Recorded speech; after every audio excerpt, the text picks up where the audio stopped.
Okay, this is a continuation of my lesson on how the U.S. neocons are manufacturing a new Cold War. And I've given you two lessons that were the main body of the lesson. And this is now the summary. However, the summary itself is very long, and it's going to take several lessons in and of itself. Now, I gave the first lesson in the summary, in which I outlined American wars and how to dispel the false belief that America is a peace-loving nation. Right? I just showed you how we fought endless wars, interspersed with only a few years here and there, like these years, where we didn't fight a war.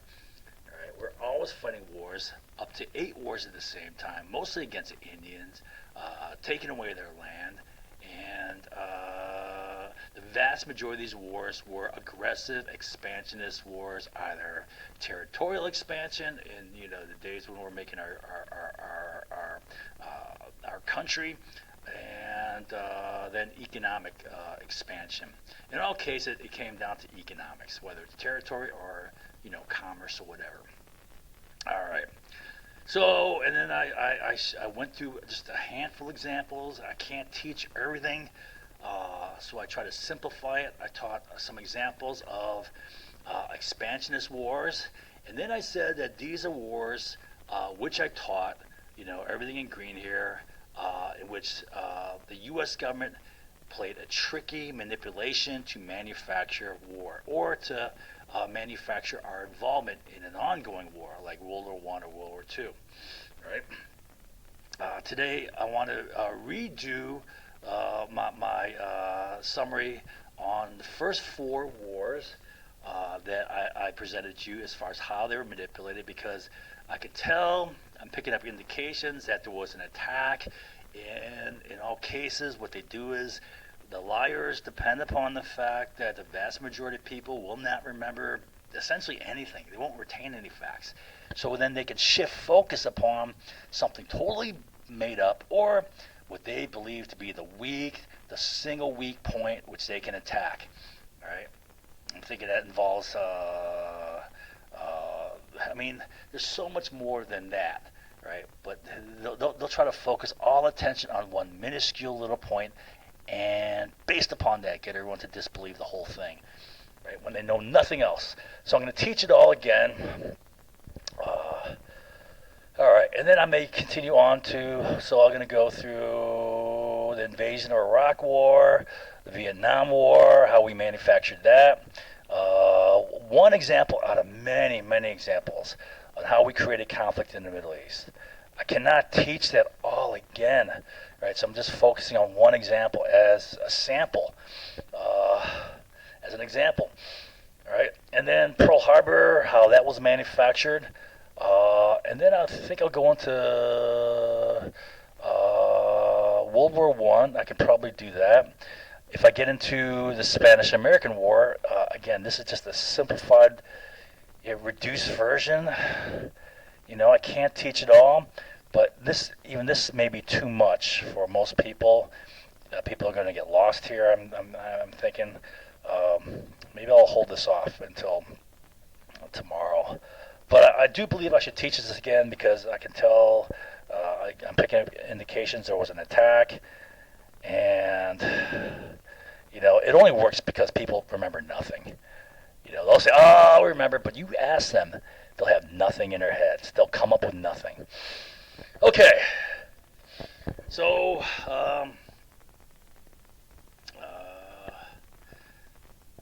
tell you what, I'm going to pull up my lesson on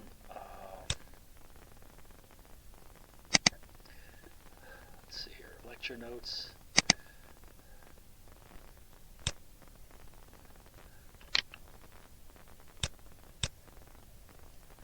All right.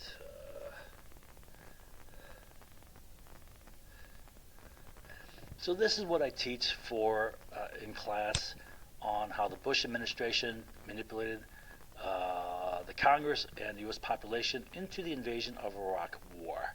All right. Now, like I said, uh, the lesson itself is only a condensation of my research. All right, I can't teach the whole body of research, so I select out key points, try to show the pattern of things. All right, and I give much more evidence. This is a whole body of evidence here, facts, which I cannot teach again. All right, I can't teach all this, but then I get down to a summary down here to kind of review in a very simplified form.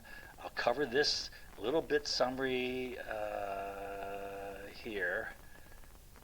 Okay.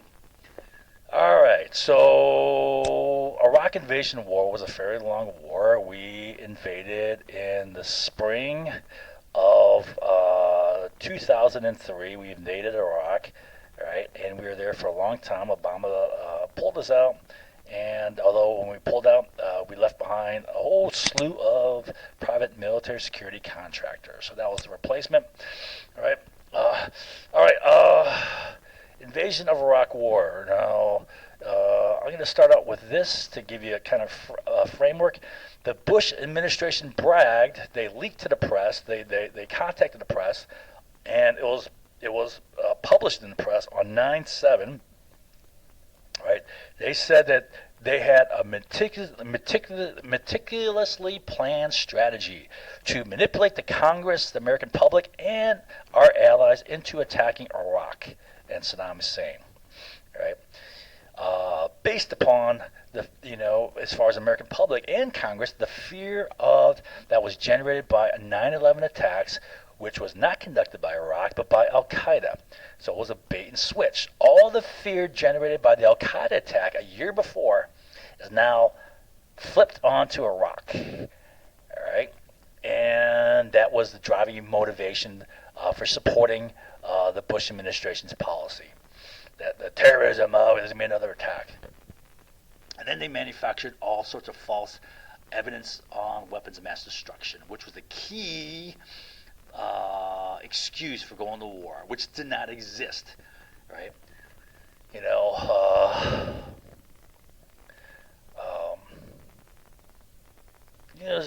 Just talking to people, the average person, they come up with baseless crap.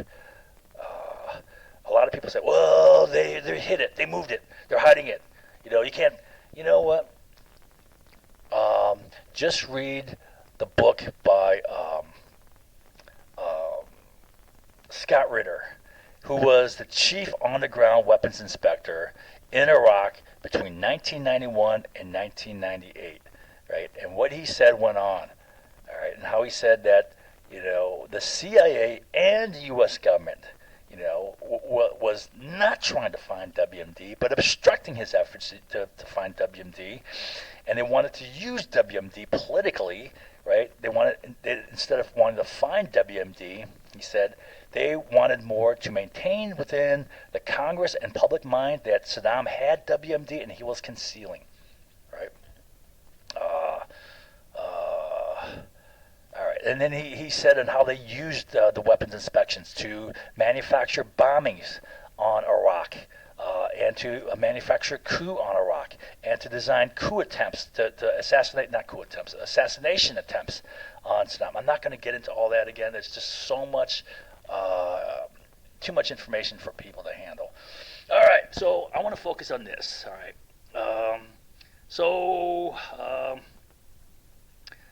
I'll just do a brief review of the manipulation. This is a simplified version, all right? And it cannot replace all the facts, but I can't teach all the facts. So, all right, here's 9/11. This is when Al-Qaeda, hijacked planes and flew them into buildings. There's the Twin Towers. They also flew into the Pentagon. And another plane was probably aiming for the nation's Capitol building, but went down in Pennsylvania. All right. Now, in this diagram, these P's stand for plan. The plan to use the attack by Al-Qaeda to flip that upon Iraq. All right. Jacking up fear. F stands for jacking up fear in the American public. You see, there was a big concerted fear campaign, a big blitzkrieg of fear, right? Fear, fear, fear every damn day, right? Up into the vote on the resolution, all right? Jacking up fear. That's going to drive your decision making. R means push for the resolution. You're going to see that they're jacking up fear, and then at a certain point they start dropping. We need this resolution. This is going to keep us safe. It's a resolution to authorize the use of military force, and that has been done. That's such a resolution has been used to fight wars 3 times. It's a euphemistic, sneaky way of getting a war. All right, it's not a declaration of war. All right, and no one thinks it's going to lead to war. It's just precautionary. That's the way it's passed. It's just a deterrent. All right, so no one's going to mess with us because the president's authorized to use military force. But in all 3 cases, as soon as they get that, they use that. They have a hot little ticket to war. All right. So the idea is, it says it authorizes, Congress is authorizing the president to use military force. All right. Now, the use of military force can be, using a billy club and hitting the person on the head, right? An MP, or it could be shooting 1 bullet, or it could be a 20 damn year war, a 10-year war. All right. A full-on, full-scale carpet bombing war, like Vietnam, for example. Okay. So, here's 9/11. On that day, Richard Clark, this guy here, he was an anti-terror czar, the top anti-terror leader of our country, right? He said he got a sharp physical pain, that's his words, when he realized that Rumsfeld and Wolfowitz are going to take what he said with this national tragedy right here, right, this stuff, and use that to further their agenda against Iraq. Right? From the get-go, they're going to take an attack. They knew to be Al-Qaeda to pin that on Iraq and use that to attack Iraq. Then the next day, Bush is pushing it. Then here, General Wesley Clark, who was Supreme Commander of NATO, he finds out about the plan. And he goes back 6 weeks later, and he says he finds out that not only do we have a plan to attack Iraq, and we're going to conduct this plan, but for no reason that the generals knew of, but there's a plan to overthrow the governments of 7 Middle East nations in 5 years. We're just going out and then overthrow governments, right? Okay, creating whatever chaos, instability, death, suffering, So here's when they bragged about the plan. We got a meticulously planned strategy right here, but they started before. We'll talk about this in a second. Right, so here's the blitzkrieg of fear. Every damn day, I can't teach you all the things they did, but everyone in the administration, not just Bush, but from Rumsfeld to Condoleezza Rice to Cheney, right? All the top people were in the media saying, Iraq is on the doorstep of getting a nuclear weapon. They are continuing to build chemical and biological weapons, which they were not. They are going to use those weapons against us. It's going to make 9/11 look like a tea party, right? Well, not in the Boston Tea Party sense, but it's gonna make it look like nothing compared to when they used WMD against us. So all this fear, and they're using all this imagery. Time is running out, time is short. He's gonna have it soon. We gotta hurry up, right? Before we gotta do something before he gets it. And you don't want to have a smoking a mushroom cloud as a smoking gun, and all sorts of fear imagery was being pumped up, right? All sorts of false evidence, all sorts of false facts on the weapons of mass destruction. But they're building up fear every day, fear, fear, fear. Now, within this fear, they said this is what's going to keep us safe. This resolution, right? And the resolution vote, the Bush administration pushed hard, congressional leaders hard, to get the vote before the congressional recess. Here's when Congress ceases for the season, goes home for the last 3 weeks to campaign, the last desperate campaign to get reelected here. And here is the leverage, the congressional election, right? So this is what they're using as leverage to twist arms to get the vote. So the idea is you create a toxic, poisonous cloud of fear. And then you say what's going to keep us safe is this resolution. And then you put the vote right before the congressional recess. Now, if you vote against this, all right, in the midst of this fear, you just committed political suicide. Your opponent for the last 3 weeks can run any TV ad or whatever, and it's just going to kill you, right? So you're unpatriotic, you're un-American, all right? You pamper terrorists. You're a terrorist lover, right? Or you don't care about the safety of the American people. You're some left-wing, liberal, irresponsible, goofball, right? Who's not going to keep you safe? Who's going to put you at risk, right? You and your children at risk. You're dead, right? So it twisted arms, and it got a lot of. I can't go into all the facts, but newspapers are saying. In my lesson, I cite newspapers saying that, it's working. It's twisting the arm of these Democrats. Dovish Democrats are becoming hawks, right? Why? Because they want to get reelected. So it worked, and they got the vote. Now, as soon as they got the vote here, Bush had his hot little ticket to war.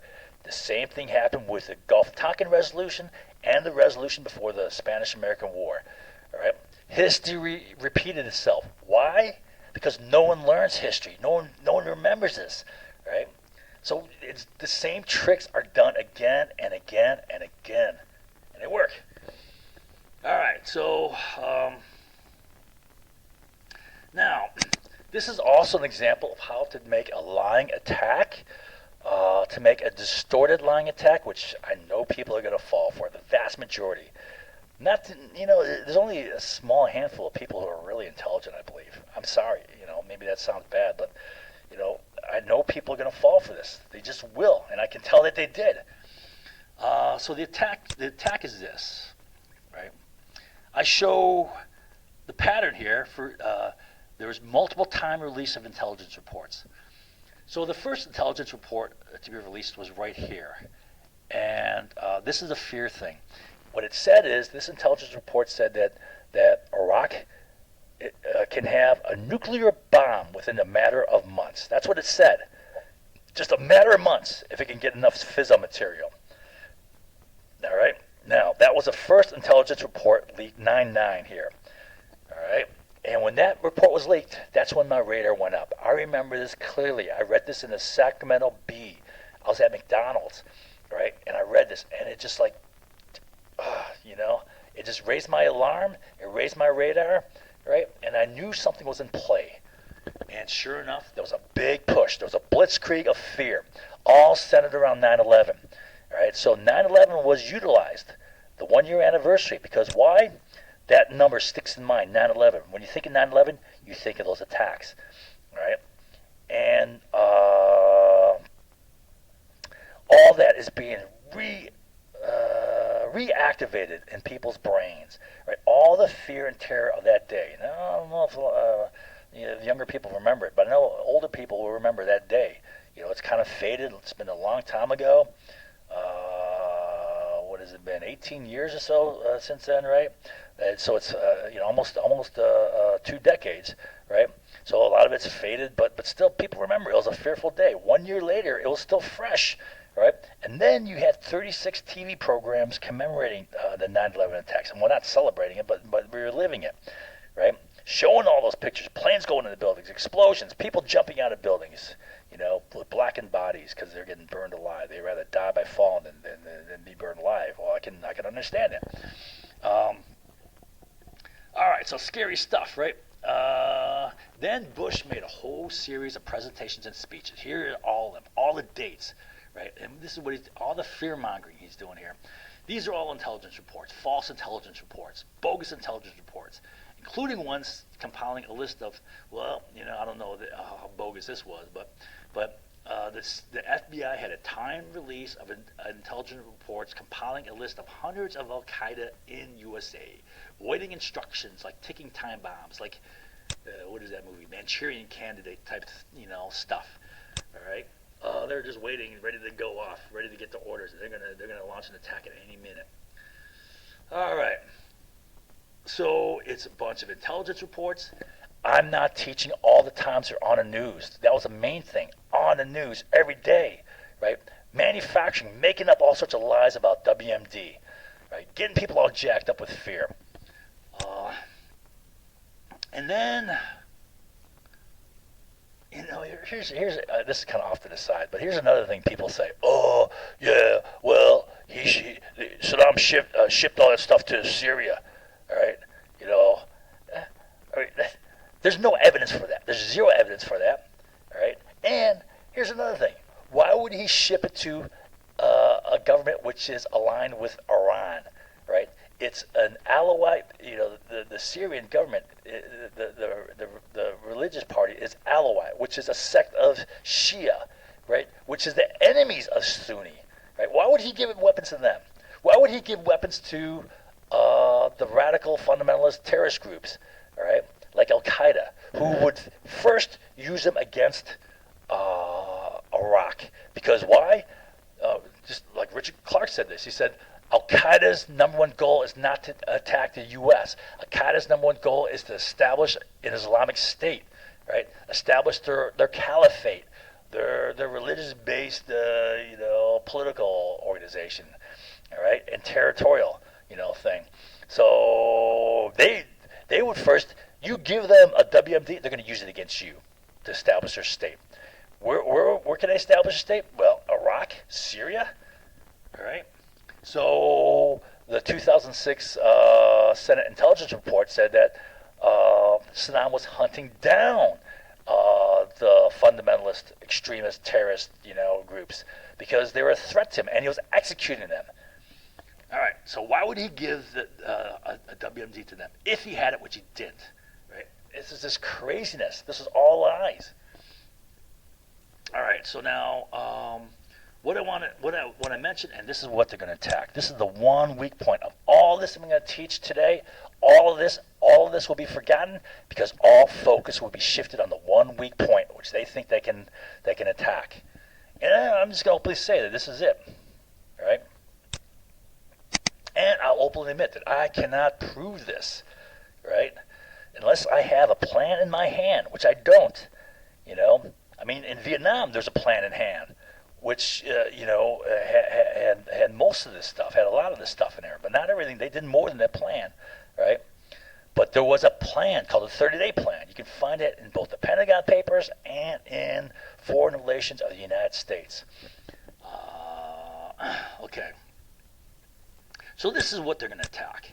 I said this. I said that there were timed arrests of terror cells in the United States and legal actions and a time release of this book on hundreds of Muslim men, waiting in the wings, ready to go and conduct terrorist attacks at a moment's notice. All right. Okay, so the first two, you tell me if this is like random, especially given the fact that these guys were being watched for many months. In the case of the Buffalo Six, they were being watched for almost a year and a half, 16 months. They're being watched, which is beginning 4 months prior to the 9/11 attacks. 4 months prior to here, somewhere over here, they find out about the Buffalo Six and they're watching them. Right? They don't arrest them here right after 9/11. They don't arrest them until right there on the anniversary of 9/11. So now there's a terrorist group in Detroit and a terrorist group in Seattle arrested on the same day. Coincidence? Maybe. Right? Plan? Maybe. So same day, 2 terror cells arrested. Then same day, 9/11. Coincidence on the anniversary? Was that meant to jack up extra fear? Right? On the anniversary of 9/11. Was that intended? These guys were being watched for 16 months. Then you arrest them on 9/11, the Buffalo Six, Al Qaeda terrorist group, right? Plus they arrested this planner, right, on 9/11, same day. Same day, same day, same day, same day. Then same day and same day, next day, right? So they had a couple before, a couple together here, a couple together here, then 5 packed together here, right? These are legal actions, the conviction and sentencing John Lynn Walker. This is the indictment of Richard Reed, or he pleads guilty, right? And this is a terrorist cell in Portland arrested next day. So this is Seattle. This is Portland. Another terrorist cell in Detroit arrested the same day. And then next day, FBI leaks a report that they're building a book on hundreds of Al-Qaeda trained Muslim men, right? Now, I don't have a plan. I admit that, right? And people will say, you can't do that. You can't time all this. Man, what will it take? If it's terrorism, it's one organization, right? It's not local police. It's not like the Detroit police and the Seattle police and Portland police, whatever, right? It's all FBI. What would it take to organize this, to set this up? One phone call, all right? Now, I know that this is the weak point, so this is going to be attacked, but you think this is an accident? You think this is random? Especially when they've known these guys going many months back, all right, to even before 9/11? Two same day here, 5 packed together here, right before the vote. Here's the vote, right? Get people jacked up with fear right before the vote, okay? And don't forget, they said they have a meticulously planned strategy to manipulate both the Congress, the U.S. public, and our allies into taking action against Iraq and Saddam Hussein, all right? So they say they have a plan. Now, I don't have that plan in hand. I'm sorry, I don't have access to that. It's not released yet, if it'll ever be released. Okay.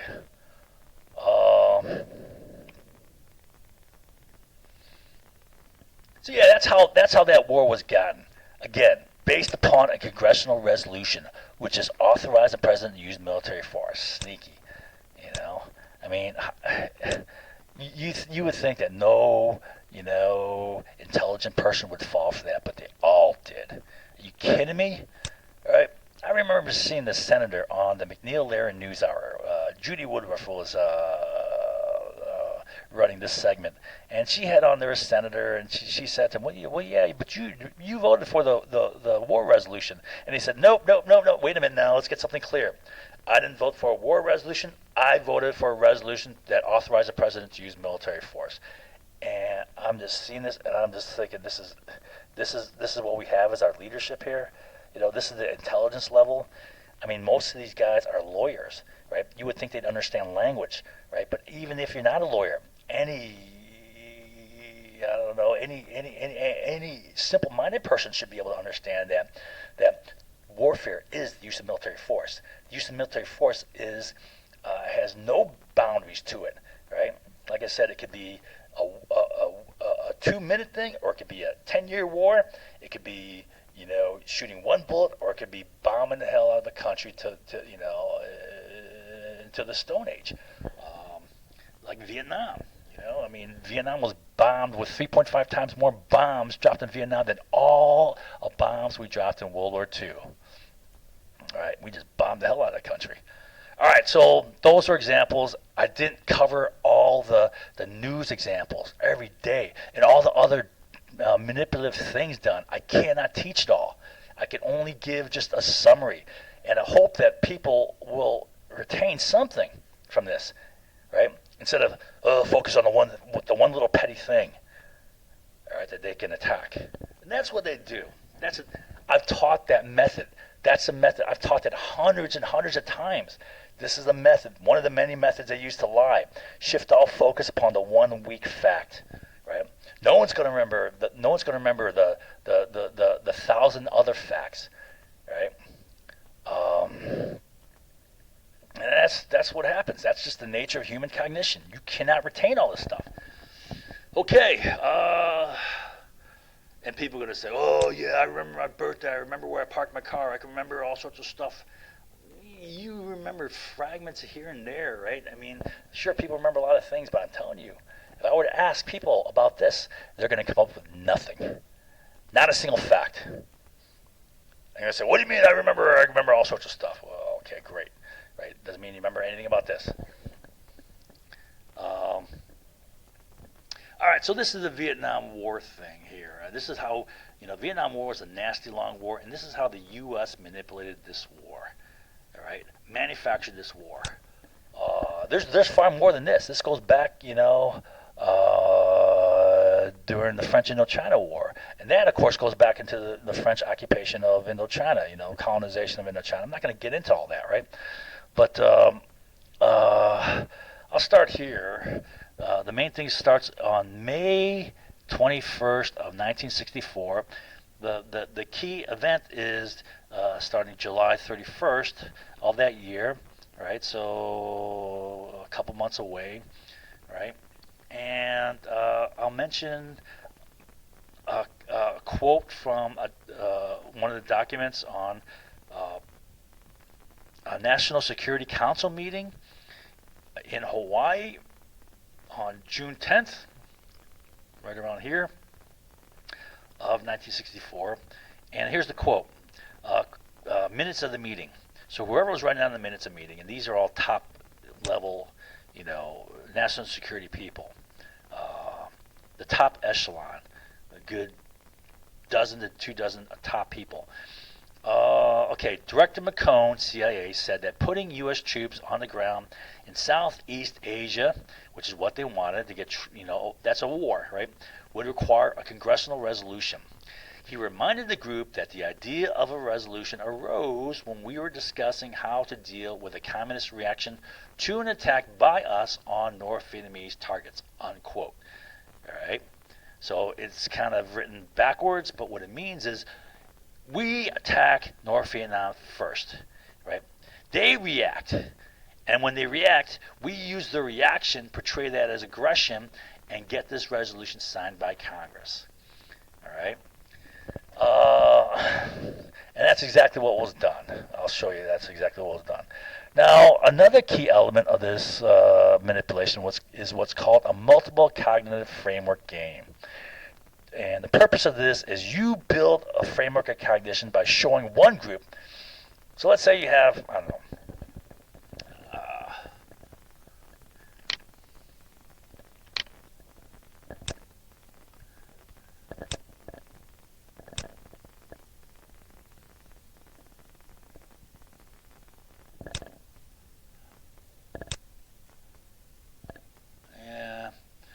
I don't think I need this.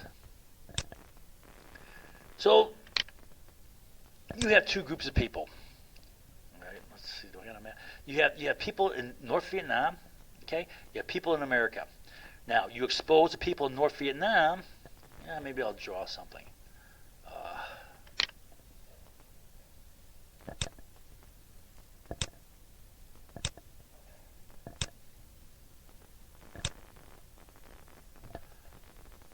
All right. So here's the people in North Vietnam.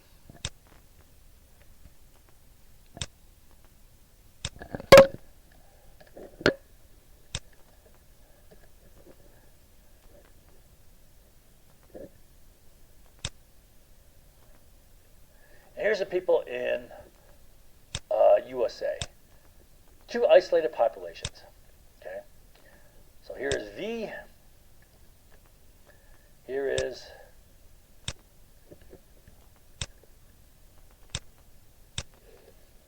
USA.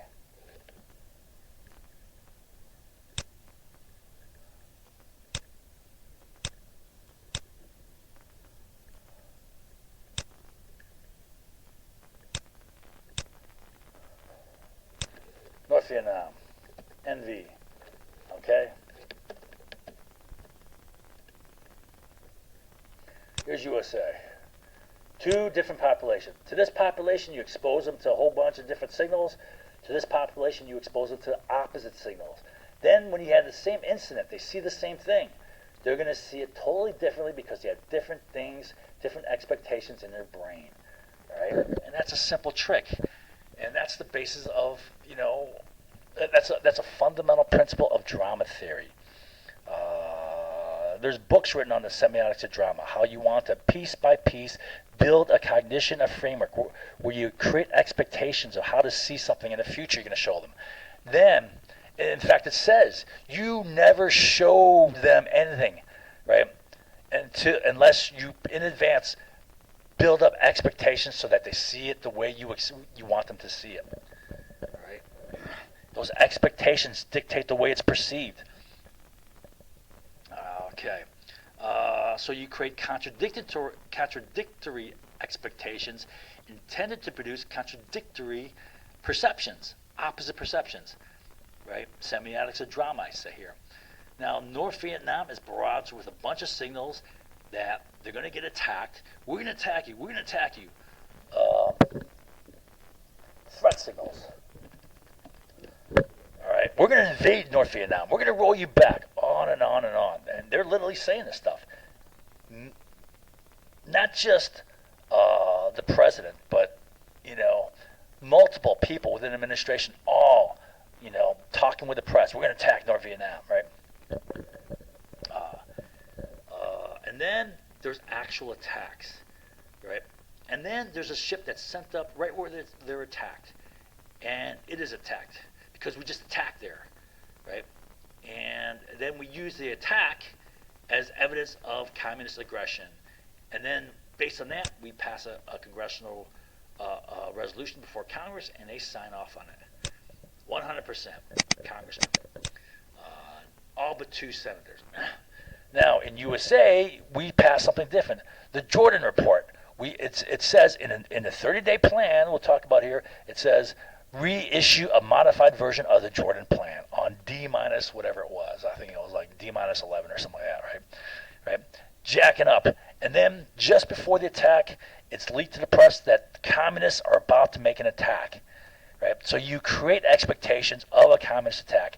Then you create expectations of communist aggression. So when there's an incident, you see it as a communist attack. Well, we knew what's going to happen. Right? So you work both sides differently. Now, with this manipulation, 100% of congressmen were manipulated. I mean, people tend to think, you can't fool me. No, these are our top leaders. These are supposed to be our best and our brightest, and 100% of them were manipulated. All but 2 senators were manipulated and voted for this resolution, right? And keep in mind that this was not the first time a congressional resolution was used manipulatively to get a war. The first time that I know of was the Spanish-American War. All right, which I may cover today. So Johnson's popularity, I may go back to this. All right, so let me explain what was done. Now, the first thing I ran across as far as, actual planning for this manipulation was on May 21st at one of the National Security Council meetings. This guy here was quoted. He didn't write down the minutes, but someone said, Mr. Bundy said, blah, blah, blah, right? It was George Bundy who wrote the 30-day plan. He said this. He said he wanted to send threat signals to North Vietnam, and he said this. He said, hey, the reason for the Cuban Missile Crisis was the big movement of U.S. military forces in Southeast USA, all right? He said that the Soviet Union and Cuba knew something was coming, all right, and then that got the Soviets. They were expecting an invasion of Cuba, and why not? We invaded before,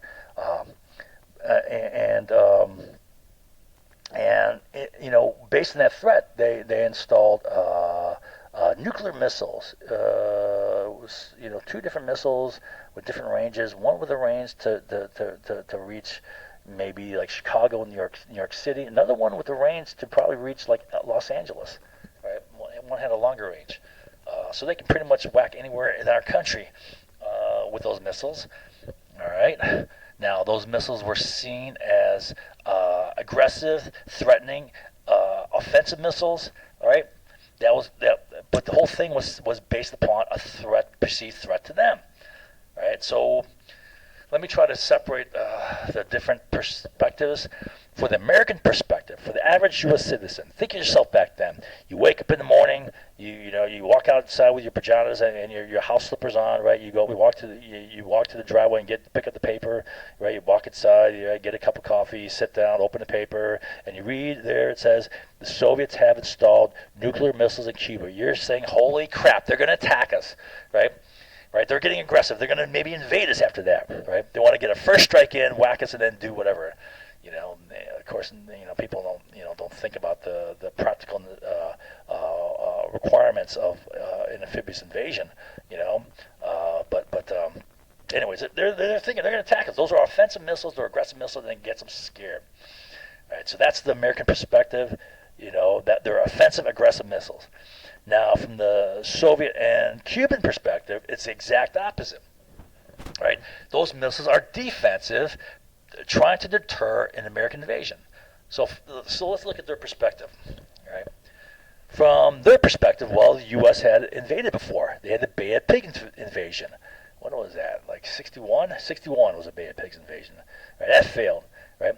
Then after that, they ran an ongoing program called Operation Mongoose. I think it was General Lansdale was in charge of that. Yeah.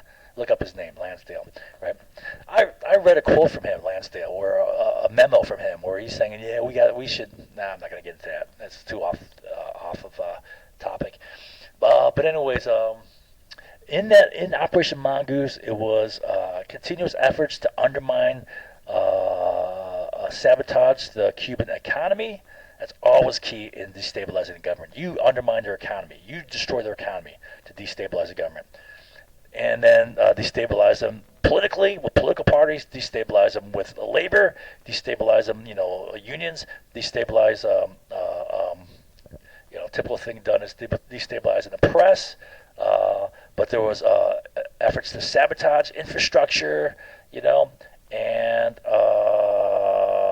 there was ongoing efforts every damn night to assassinate Castro, and Castro had it said that Castro had to sleep in a different bed every single night, right?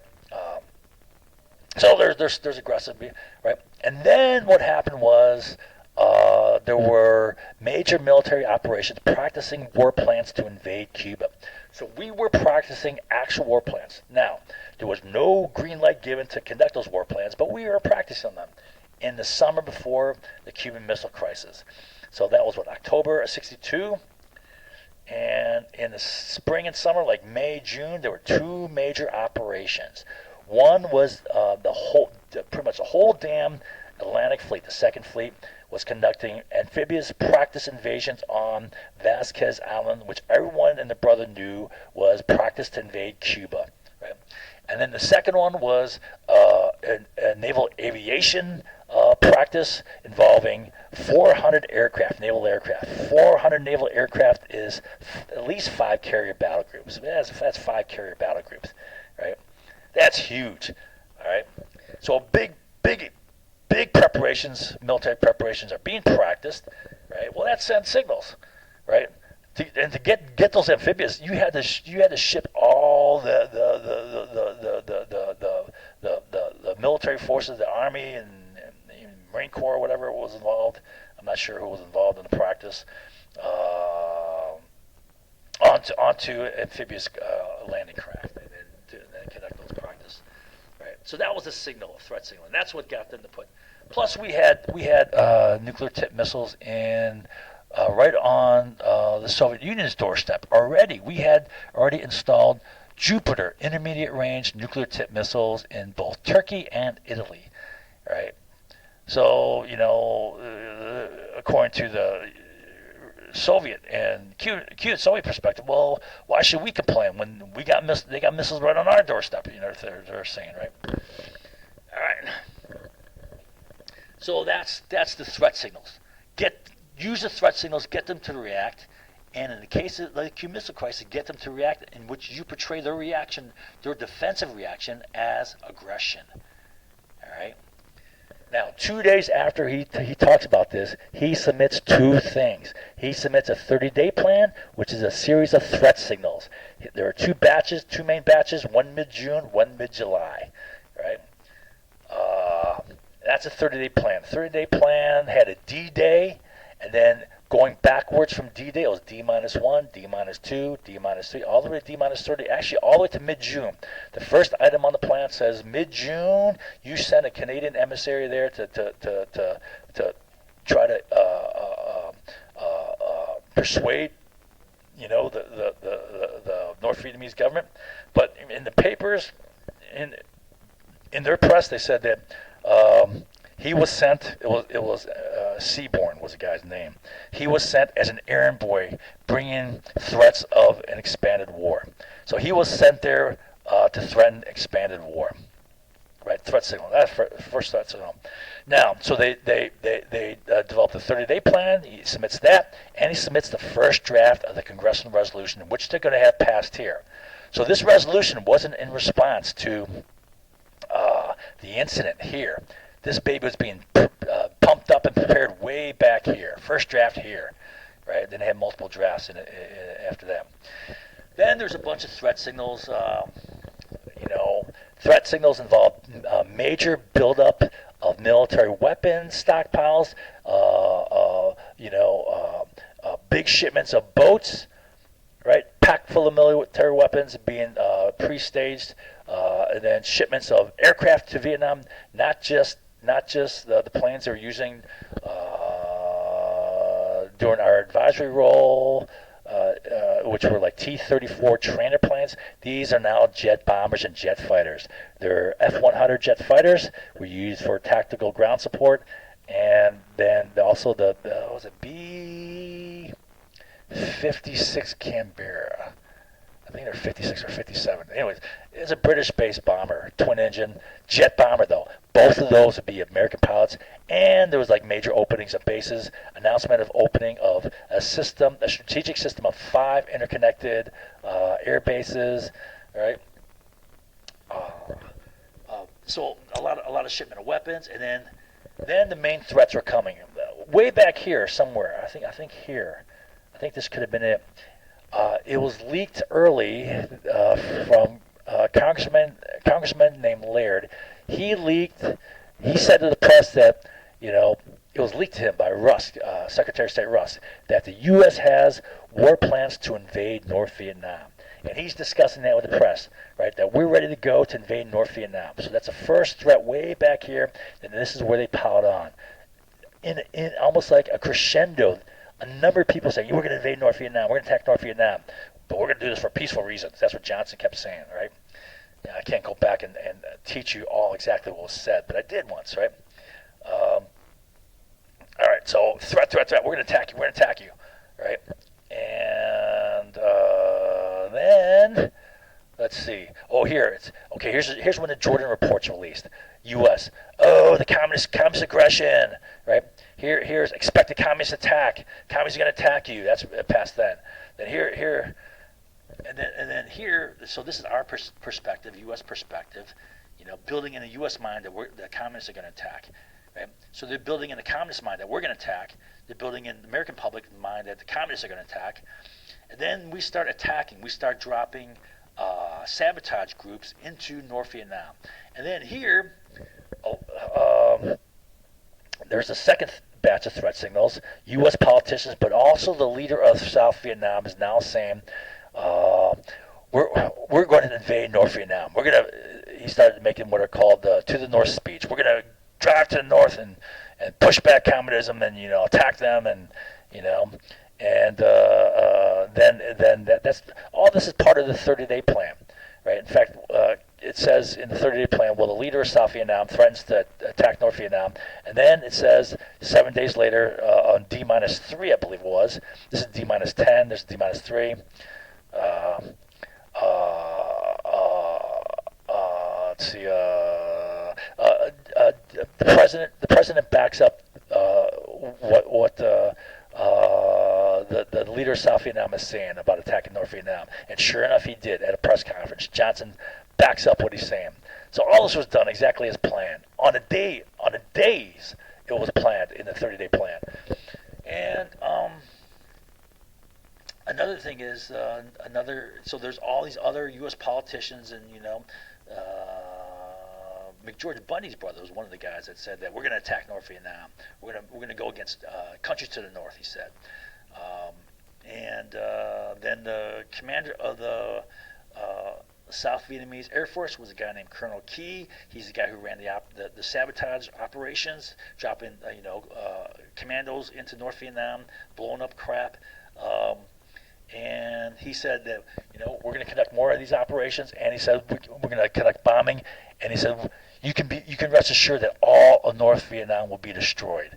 And that's an exaggeration based upon what they had there. The South Vietnamese Air Force, right? But he said that you can guarantee that all of North Vietnam would be destroyed. And then he said, but but especially Hanoi will be destroyed. He said. So there's attacks going on already, but the key attacks are here, and I'll explain the key attacks with these diagrams. All right. I mean, I hope you're following this. Hope you can see what the manipulation is, how you're creating perceptions. So all these happen here. All this incident happened here. July 31st, and shortly thereafter to July 4th. All right. But all this came after months of preparing the North Vietnamese to expect an attack. We're going to attack you. We're going to attack you. We're going to attack you. We're going to attack you. We're going to attack you. We are attacking you. All right. We're building up for something. Now, what it was on July 31st and the next day, there were 2 boat attacks and 2 air attacks, right, into North Vietnam. All right. Now, the boat attacks were conducted against islands Hon Nu. That's Hon Nu. That's Hon Mae. Both of these islands were North Vietnamese islands, right? They had North Vietnamese military installations on those islands, which were bombarded by small boats, right, in a covert Black Ops attack scheduled by the U.S., part of Op Plan 34. It's a monthly attack schedule authorized by the Pentagon and the President. And now Hon Mae, for example, this is according to these maps I got from U.S. Navy's official history of U.S. Navy operations during the Vietnam War. All right, it's a Blue Jackets book. You can get this at any government library collection. I'm sure you can buy any. Right, it's easy to find. I found it easy. All right, and these are the actual maps. All right, according to that book, it said that Hon Mae, for example, had a torpedo boat base on this island. All right, holding torpedo boats, and it was bombed with over 750 rounds of cannon fire. Right, so they just bombed the hell out of it.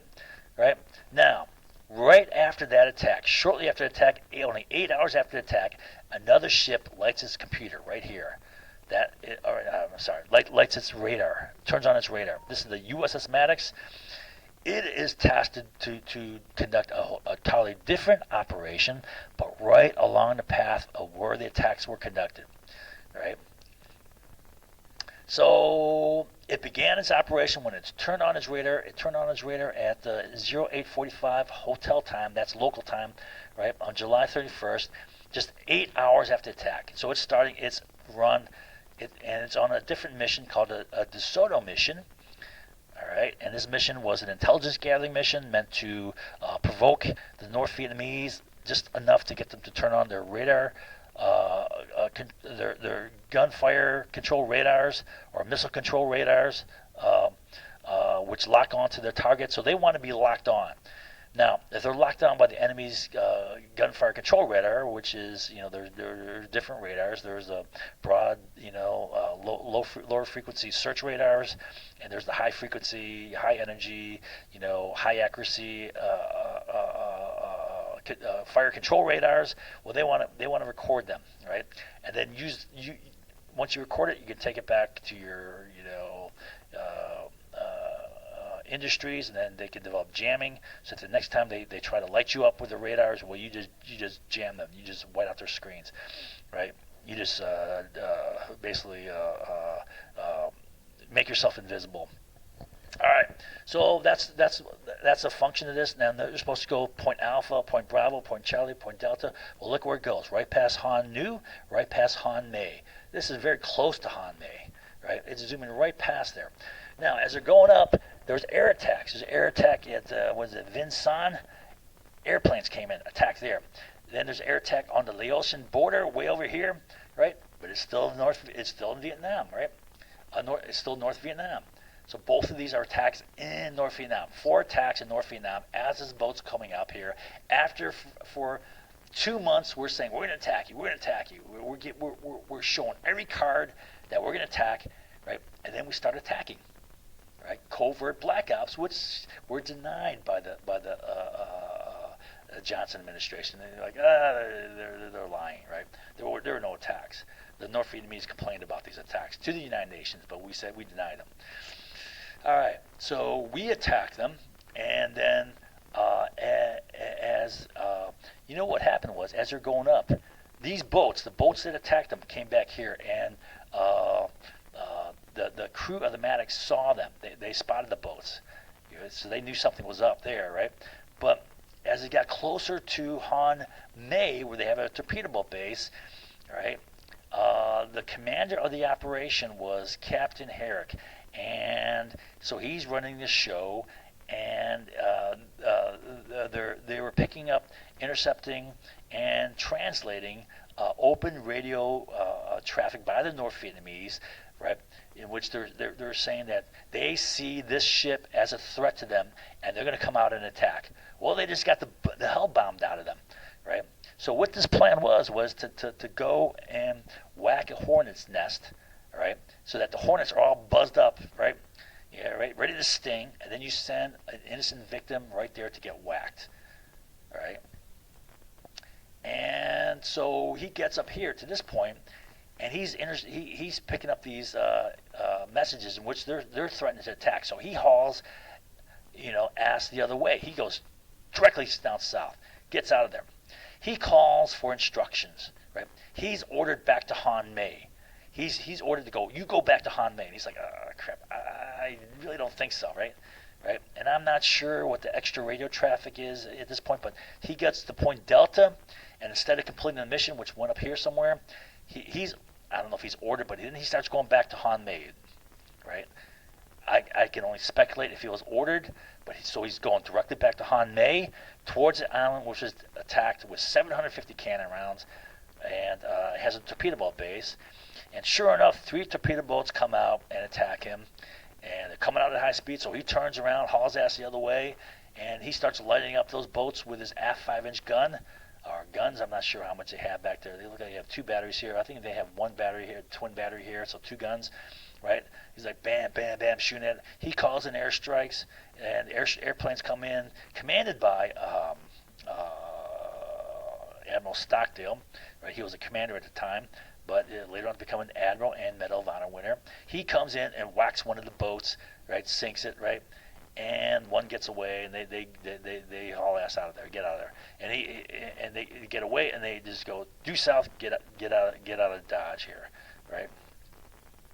All right, so that was the first attack. That did happen, but it was totally set up.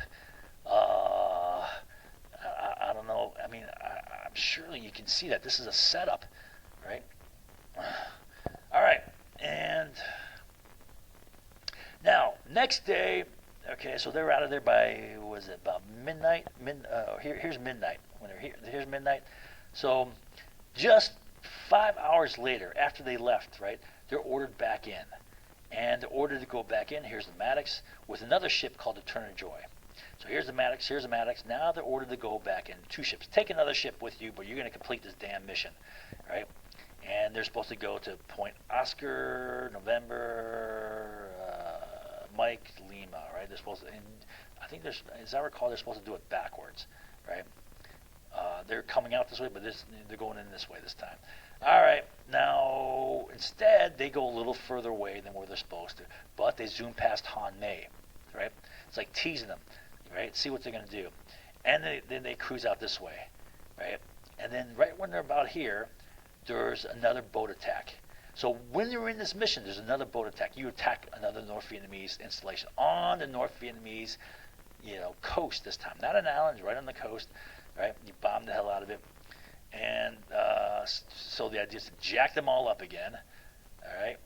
And then they cruise up this way, and they zoom past Hanoi again. They get to Hanoi, boom, they move this way. And then at this point here, they believe they're under attack. They picked up sightings on the radar of contacts at 26,000 yards away. Now, 26,000 yards away, right? You're not, with the curvature of the Earth, right? And especially with high sea states, because a storm blew in. There's high sea states. You got 5 to 10 foot waves, right?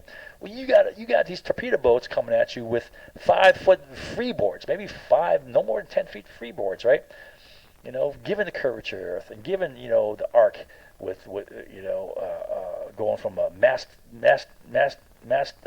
height radar dish to the top of the boats. Well, you're not even seeing that boat, right? You maybe see the very top of the boat.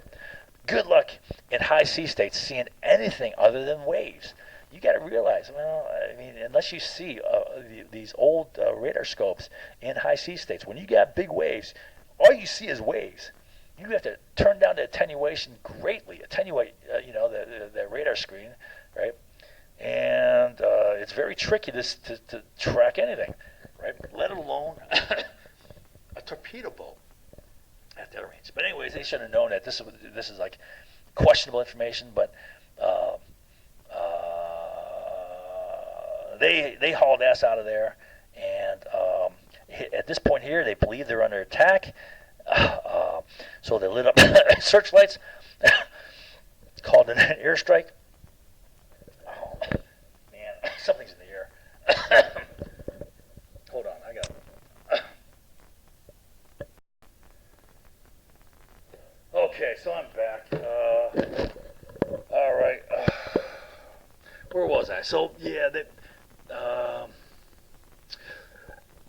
so they believe they're under attack here. And they call an airstrike. Airstrike is being led by, again, Commander Stockdale, who later, like I said, became an admiral and a Medal of Honor winner, superhero at the Naval Academy. And he flies in, and this is what he says. This is almost an exact quote. He said, there was nothing out there. The only thing that was out there was black water and American firepower. There were no boats out there, right? So there was no attack. And it was just, everyone's too jacked up on adrenaline. And so the second attack didn't occur. First attack occurred. But Johnson says this. Johnson orders an airstrike. By the way, at about midnight, what is that, 2400 midnight, Captain Herrick reports that he now doubts the attack really occurred. So he's reporting about here that an attack didn't occur. All right, it doesn't matter. Very next day, Johnson orders air attacks right here. They bomb North Vietnam. And he says this. He says, repeated attacks. Well, there wasn't a repeat attack against U.S. warships in international waters, right? Totally unprovoked, he said. Unprovoked attacks. Man, this whole thing was provoked. The whole thing was set up with actual attacks planned by the U.S., approved by the U.S. up to the White House, and a whole planned out series of threat signals. We're going to attack you. We're going to attack you. We're going to attack you. And then we start attacking, right? Then we attack, and then we set the boat right where we attack. All right. So if that's not a setup, I hope you can understand that, and I hope you retain something. A lot of people just aren't paying attention. All right. So now this is the third example I'm going to give you is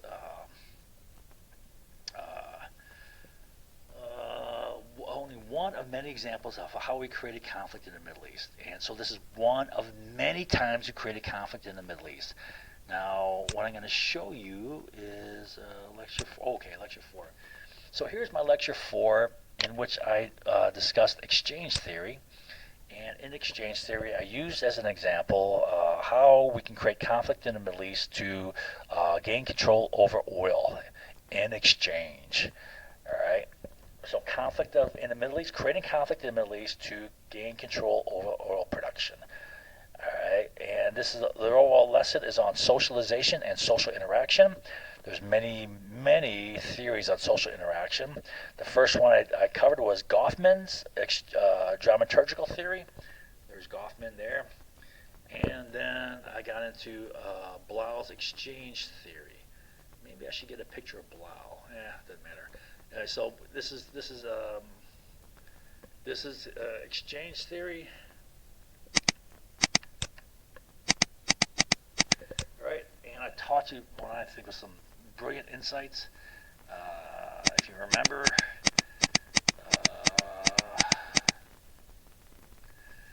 I can't review all this stuff again. And then this led to a discussion of the oil industry and the history of oil in the United States and in the world, right? And our involvement then in the Middle East. Well, this part here gets into the economics of oil, why it's so strategic. Here are products that are made from oil, right? I told you about the chemistry of oil. This is a small sample of products. Basically, the idea is this: oil is huge for the economy because the economy is based upon commerce. Commerce is based upon transportation, right? You have to move goods, right? You cannot, for example, let's say you have a pea farm. Well, you can't just live on peas, right? You got to ship them and sell them, all right? So all production depends upon transportation. Transportation is based upon oil these days, and then all products are made from oil, unless there's something basic like, I don't know, like cement or a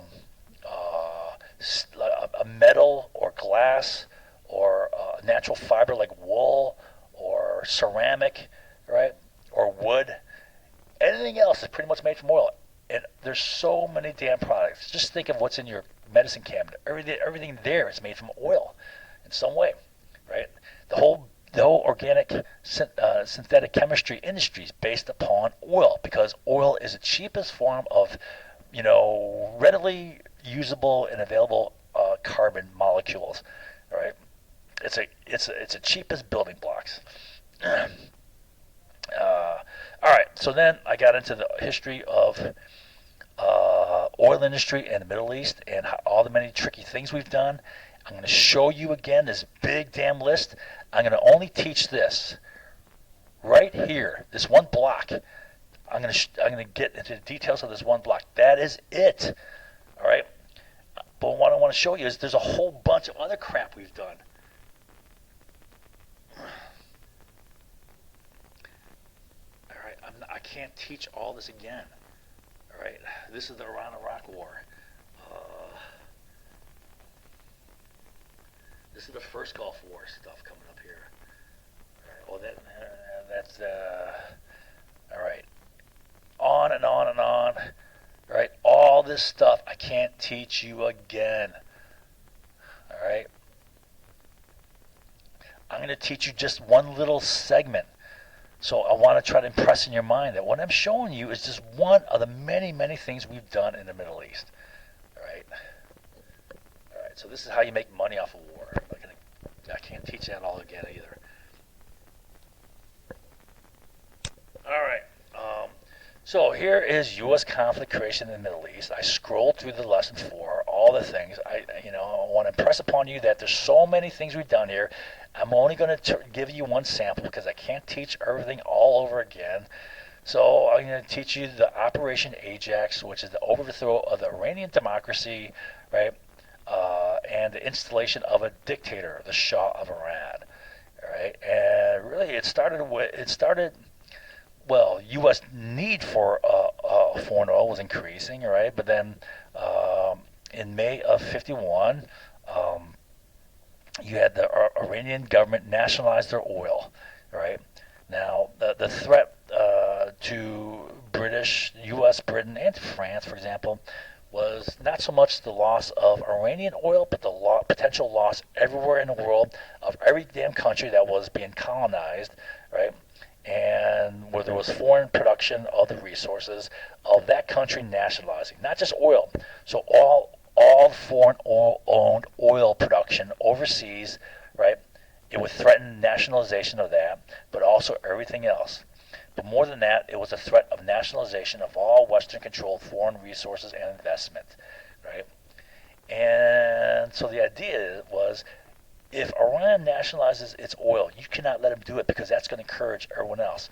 If you let them do it without resisting, well, then everyone else is going to say, well, why don't we do that, right? And then you're gonna have a huge, uncontrollable problem, right? Because everyone's going to do it, and you can't put out fires everywhere around the world. So you have to take a stand right away and counter this. Now, I'm not going to get into the reasons why. I mean, Iran felt it was being cheated by Britain, right? And it wasn't renegotiating. There are a few things are going on, but I'm not going to get into that. But they nationalized their oil, right? They said, okay, it's ours now. Our oil is our own oil, right? And then it kicked off a program to overthrow the Iranian government, which was really implemented by John Foster Dulles when he came in with the Eisenhower administration. They switched a big move to actually get an overthrow. All right.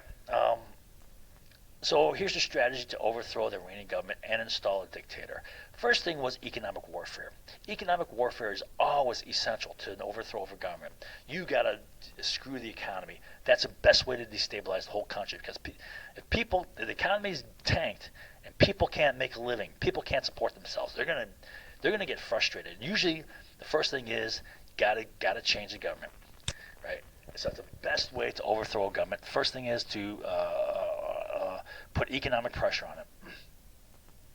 And the main means of this was a British naval blockade, basically cutting off Iran's economy, right? Today we're doing the same thing, but we're doing it differently with a payment system, and sanctions. But it's cutting off Iran's economy.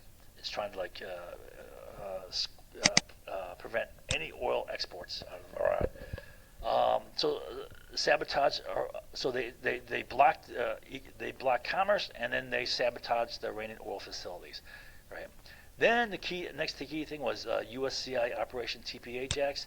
One thing I don't have in here, I noticed, was there's so much planning on creating opposition movements, and fostering links into the press, and then spreading propaganda through the press, right?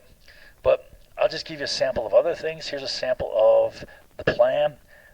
The official CIA history, written by Dr. Donald Wilbur, who was a chief planner. He's the chief designer of this plan, and he was tasked to write the official history for training for the CIA, so keep track of what was done, and what they can do better, and how they can teach us to do it again. It did work. All right.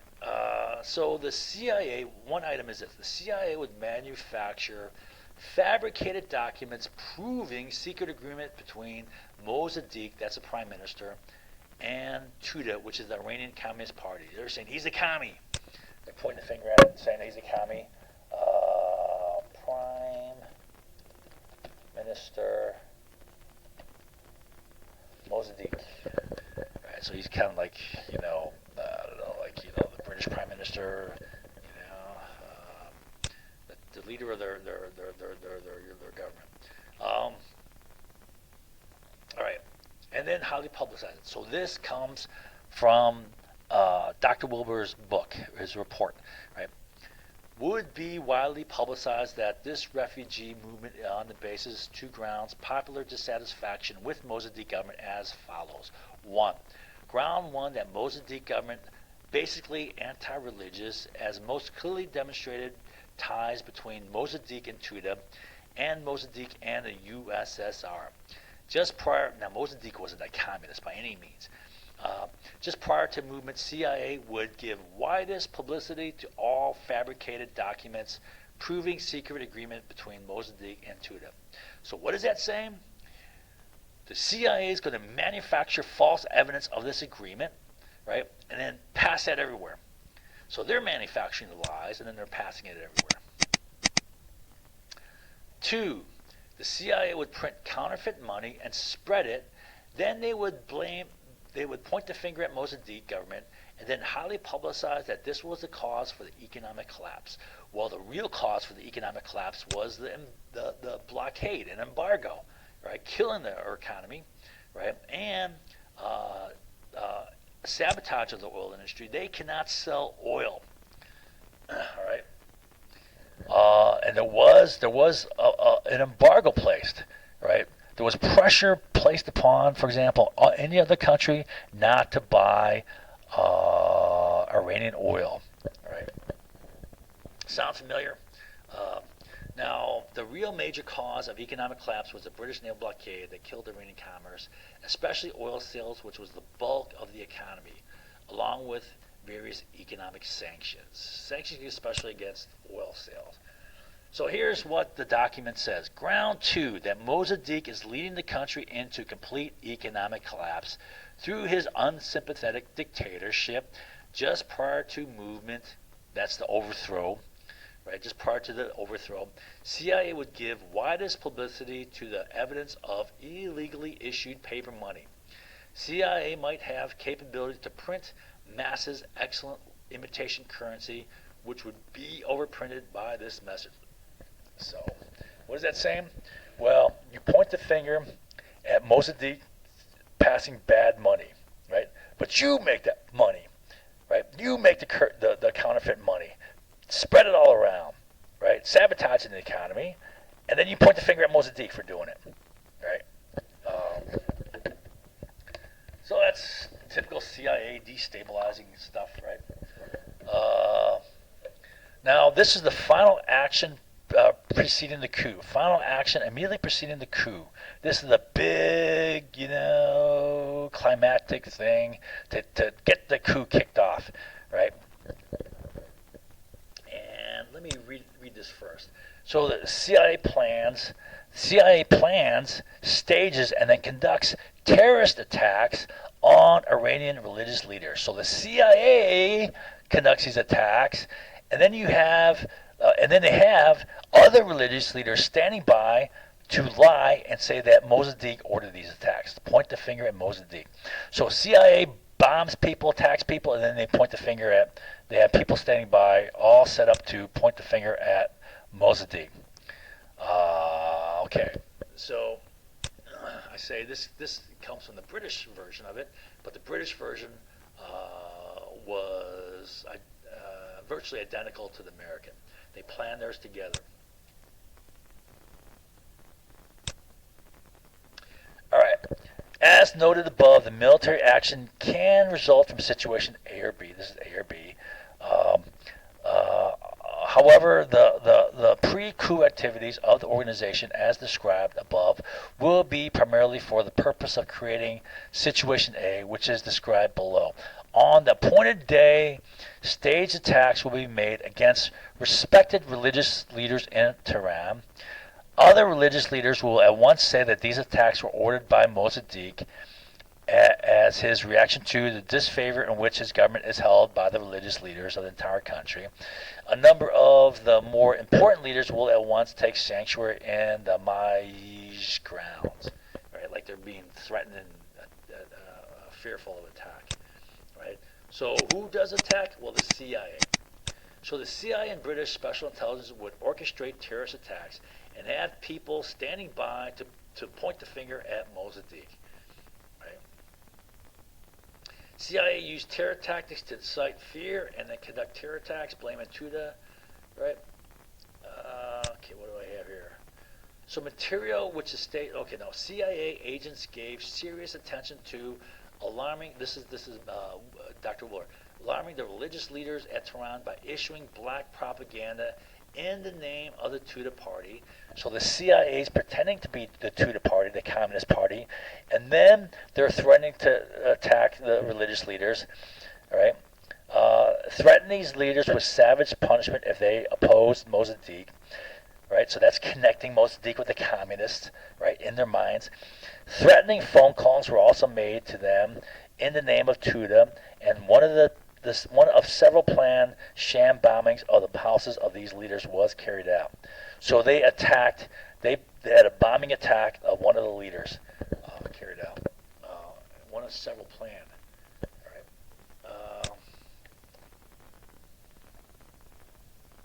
So the CIA would pretend to be Tudor, the communist, right? And then they would, pretending to be Tudor, they would send threats of punishment, savage punishment to religious leaders, combined with stage bombings.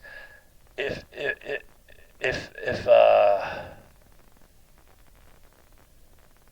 they did not support, if they opposed Mossadegh.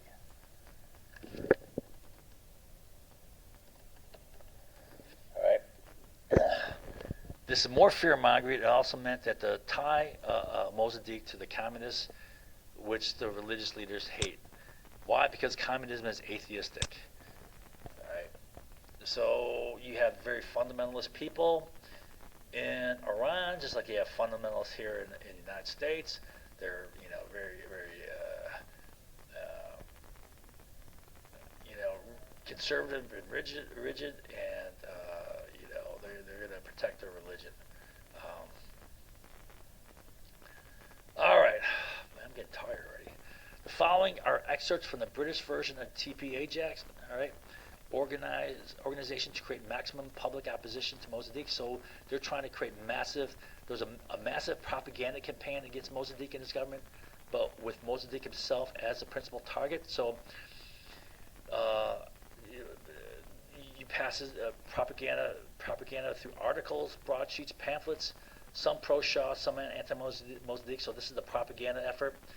Remember I told you how these pro-democracy groups are conducting this sort of stuff?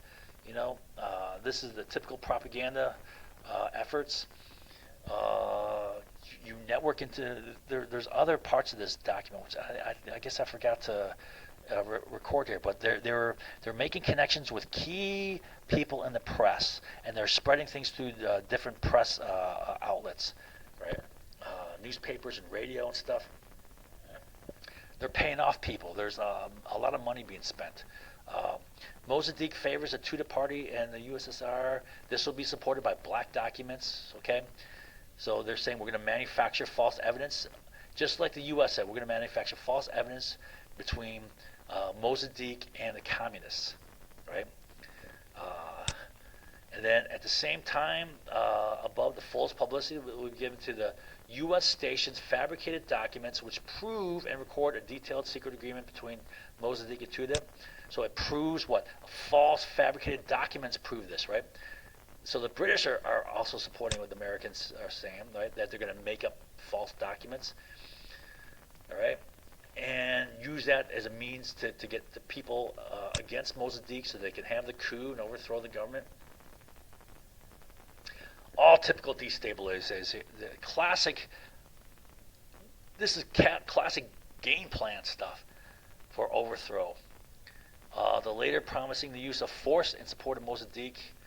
All right, I'm not going to keep reading all these. You get the idea. All right. I'm getting tired. Man.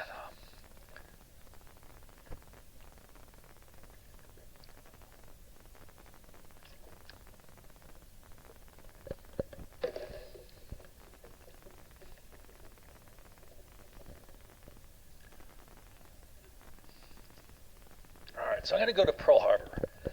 All right. Man. All this stuff, I guess I'll just scroll through it slow so you can read it yourself.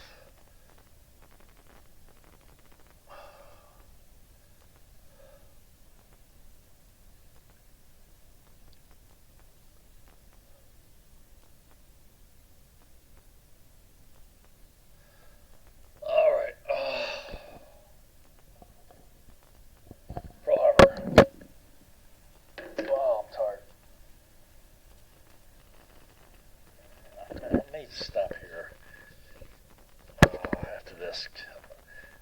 I'll do the last 4 tomorrow. If I don't get whacked and feel sick. All right. Okay. Let's see here. Pearl Harbor, right? So I start with asking the question: well, what do Americans know about Pearl Harbor, right? I've done many. I don't know how many, but I've done a whole bunch of informal surveys asking people what they know, right? I haven't compiled my data, right? But just from memory, most people get 1 or 2 things, maybe up to 3 things, right? That's about it. No one any more than that. And some people get nothing. In fact, more than just some. A good amount of people get nothing. You ask, well, what can you tell me about Pearl Harbor? Oh, I know everything about Pearl Harbor. What do you know? Right. So this is what people typically know.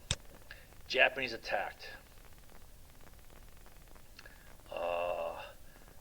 It was December 7th. They may not know the year, but they know December 7th. Surprise attack, no one knew. Total Japanese trickery.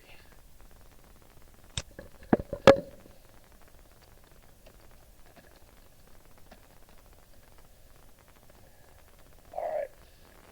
Now, that's about all we know. These are 2 quotes from key important people, Secretary of Interior Ickes, Secretary of War Stimson. We'll get to that in a little bit here. So based upon this is all you know. Well, clearly Japan did this, right? Clearly Japan did it, totally unprovoked. We did nothing, right? They're the damn Japanese, devious, sneaky, whatever, total responsibility on Japan. All right, so with this, I'm going to show you that, well, the picture's not that simple. And again, this is a summary, simplification, review of a lesson I taught, and that lesson is just a fraction of all the facts. Because you can't teach all this stuff in 1 lesson, or 2 lessons, or 3 lessons, right?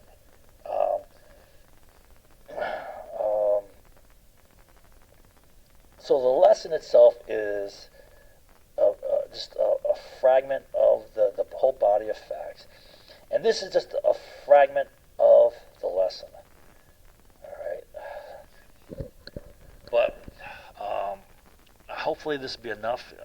Keep it short and simple. Maybe this will have greater impact because, if you give too much facts, people get drowned in the facts. They get lost in all the facts, and they're just confused. And, like what the hell happened? I don't know. Right? You just get their head spinning. They don't see things. So I'm going to start with a conclusion, and man, I'm tired. I'm sorry. I'm just really tired. I'm running out of gas here. Here's the conclusion. I'm going to start with that, and I know people are going to say, that's crazy, that's conspiracy theory, that's all made up, people, generally people can barely, define conspiracy theory, right? And at best they get 1 sentence, right? And that's the sole thing that dominates their brain. No facts, no intelligent analysis, just some vague 1 sentence definition, which is erroneous, sketchy, distorted, and that then dominates their perception of things.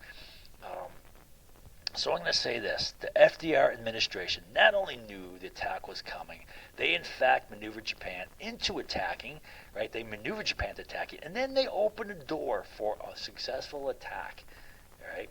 And you're going to say, crazy, the U.S. would never do that. Well, let's see what was done. All right.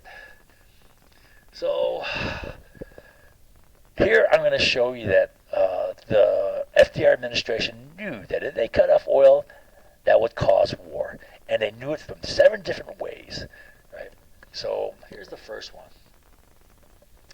Way back, right after the war started. The war started in September of 1939 when Germany invaded Poland.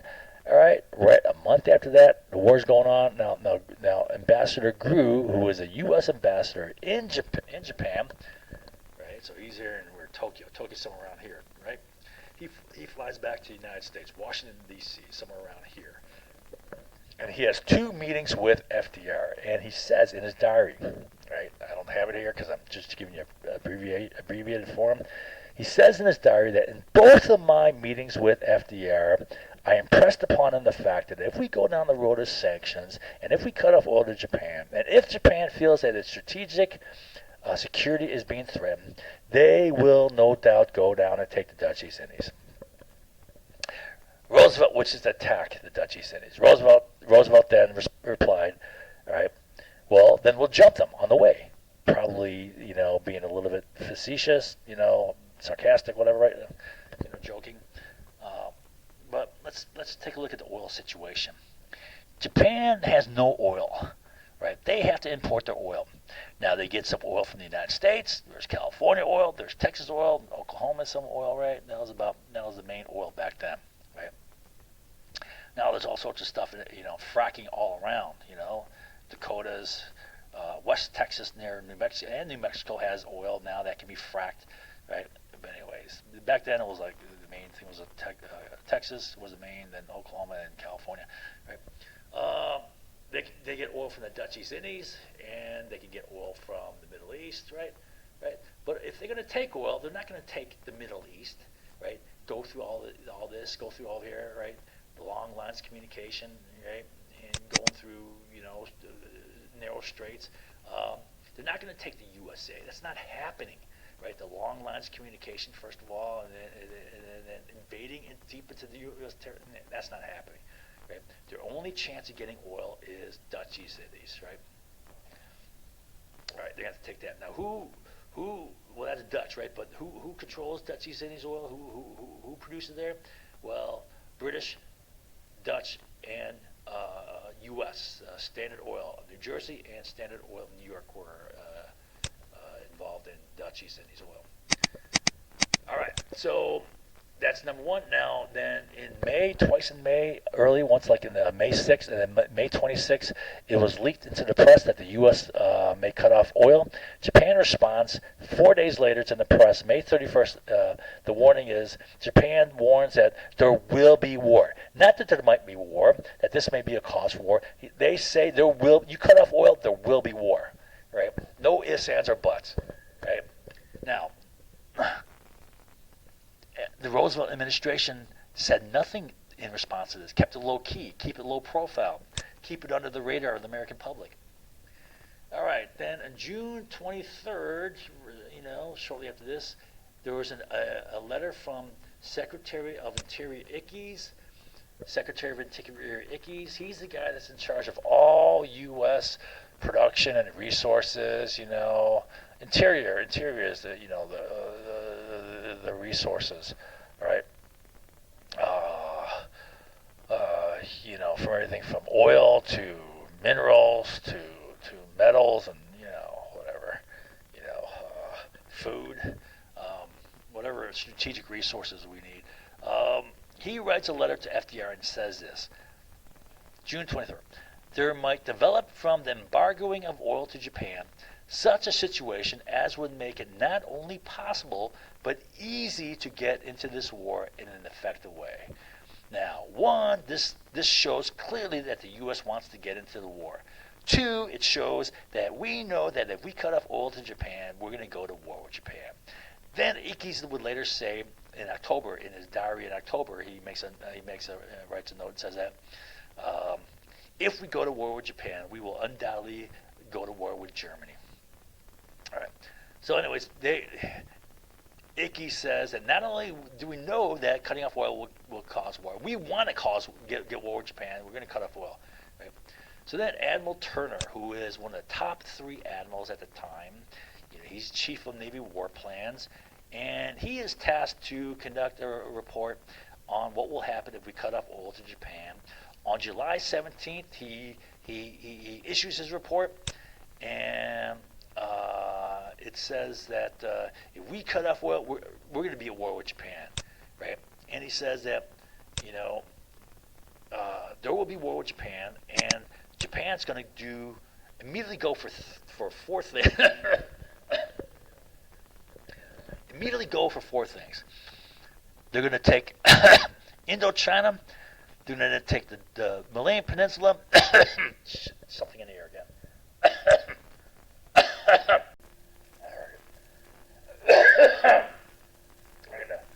gonna try to plow through. All right. Okay. So, yeah, that's Admiral Turner's report. Great, great source of information in the Pearl Harbor papers. 39 volumes. This is a guy who was honest. He was stone cold honest. Admiral Stark here was a tricky, sneaky dude, man. Didn't say jack. Admiral Turner was just honest. He said, good guy. All right.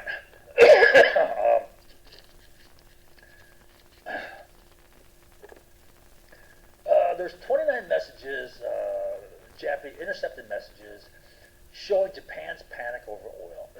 They're panicked over oil. There's 5 messages in which Japan fears that if oil's cut off, they'll have to go to war with the USA. 5 messages stating that.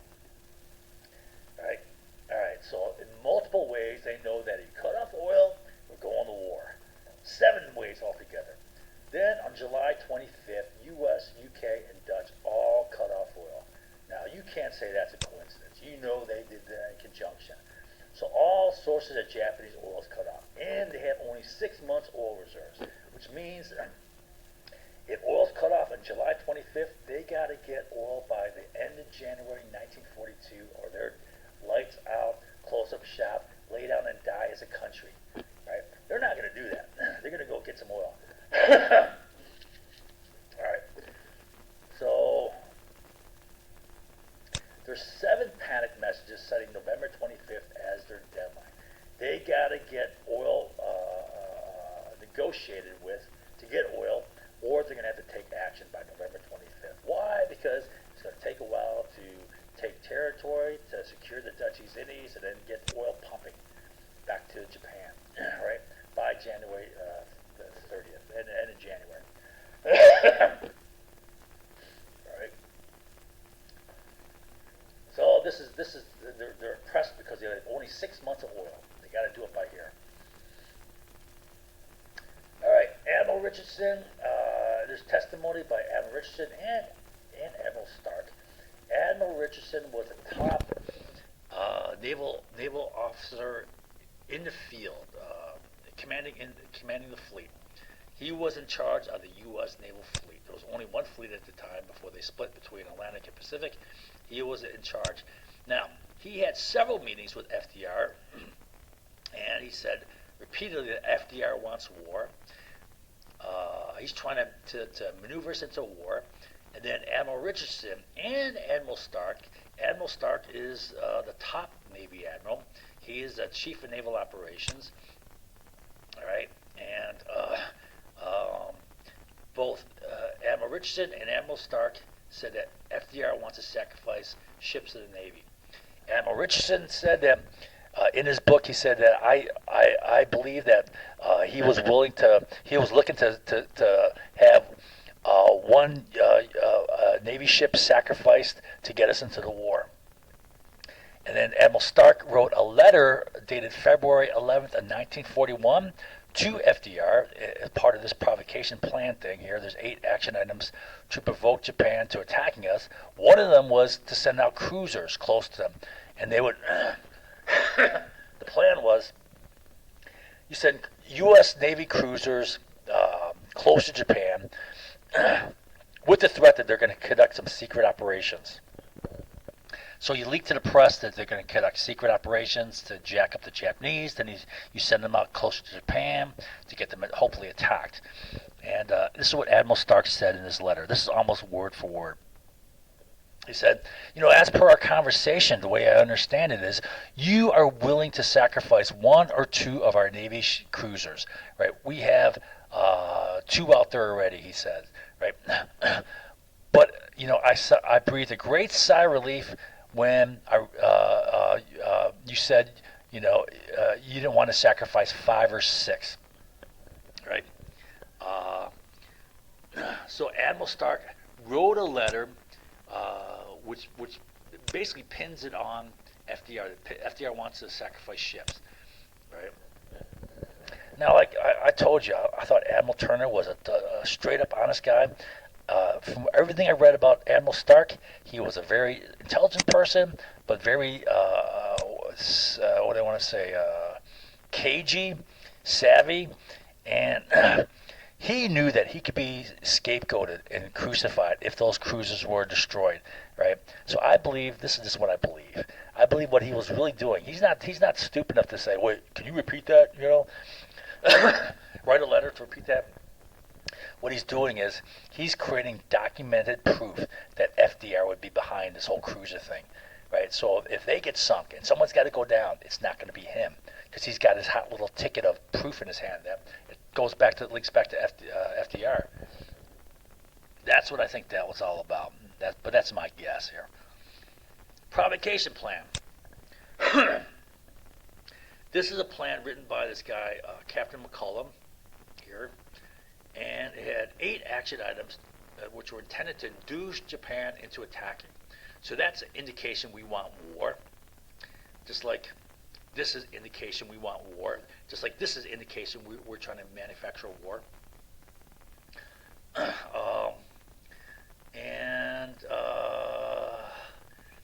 All right, so one of the action items, I think it was D, the fourth one, was send these cruisers, right? We conducted 7 of these items, but it didn't work. Didn't get Japan to attack us. They didn't attack until we cut off oil. I mean, that was something they couldn't, get around that. They had to go get oil. All right, intelligence warning Japan is planning an attack on Pearl Harbor. So this warning was given by Ambassador Grew, U.S. Ambassador to Japan. It was sent on January 27th of 1941, and in it he says, I have solid intelligence from multiple sources, one of which was Japanese, that Japan is planning to attack Hawaii. All right. So the attack on Pearl Harbor is there's credible intelligence on it right here, but the guy who wrote this plan to provoke Japan to war, the October 7th, 1940 provocation plan, right?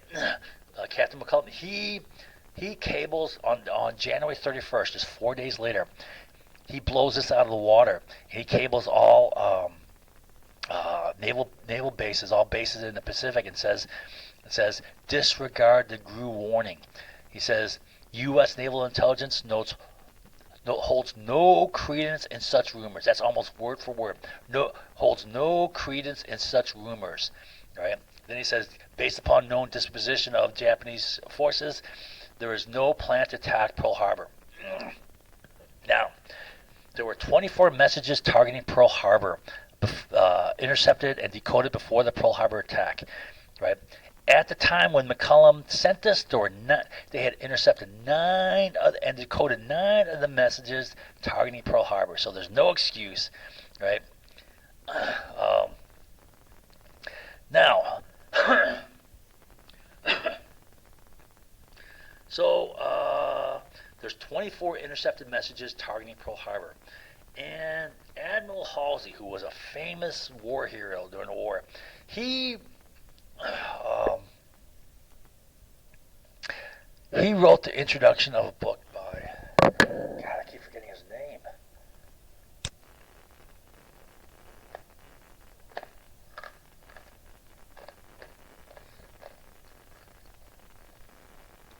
Not Oldorf. Admiral. Come on.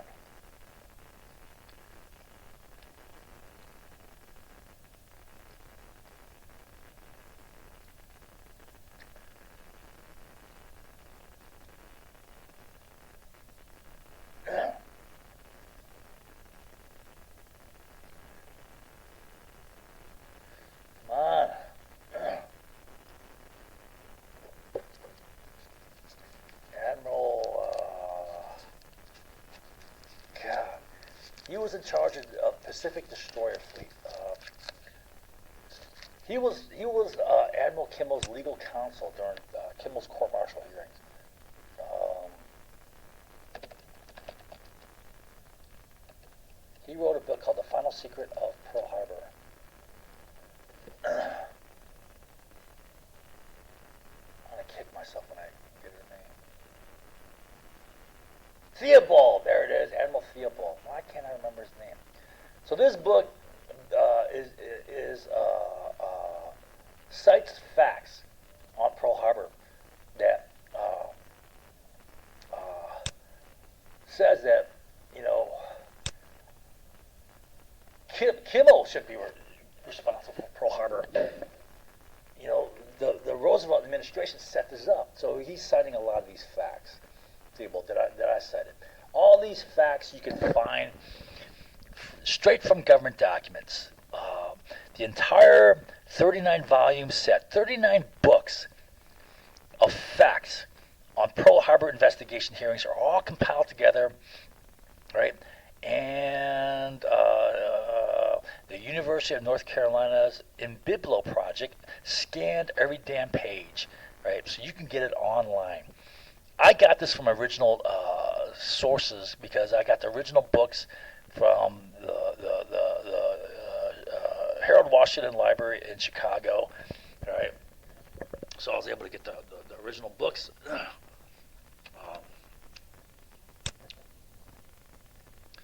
All right. So Admiral Halsey said this. He says in the introduction to that book, Theobald's book. I should write that down because I keep forgetting Theobald.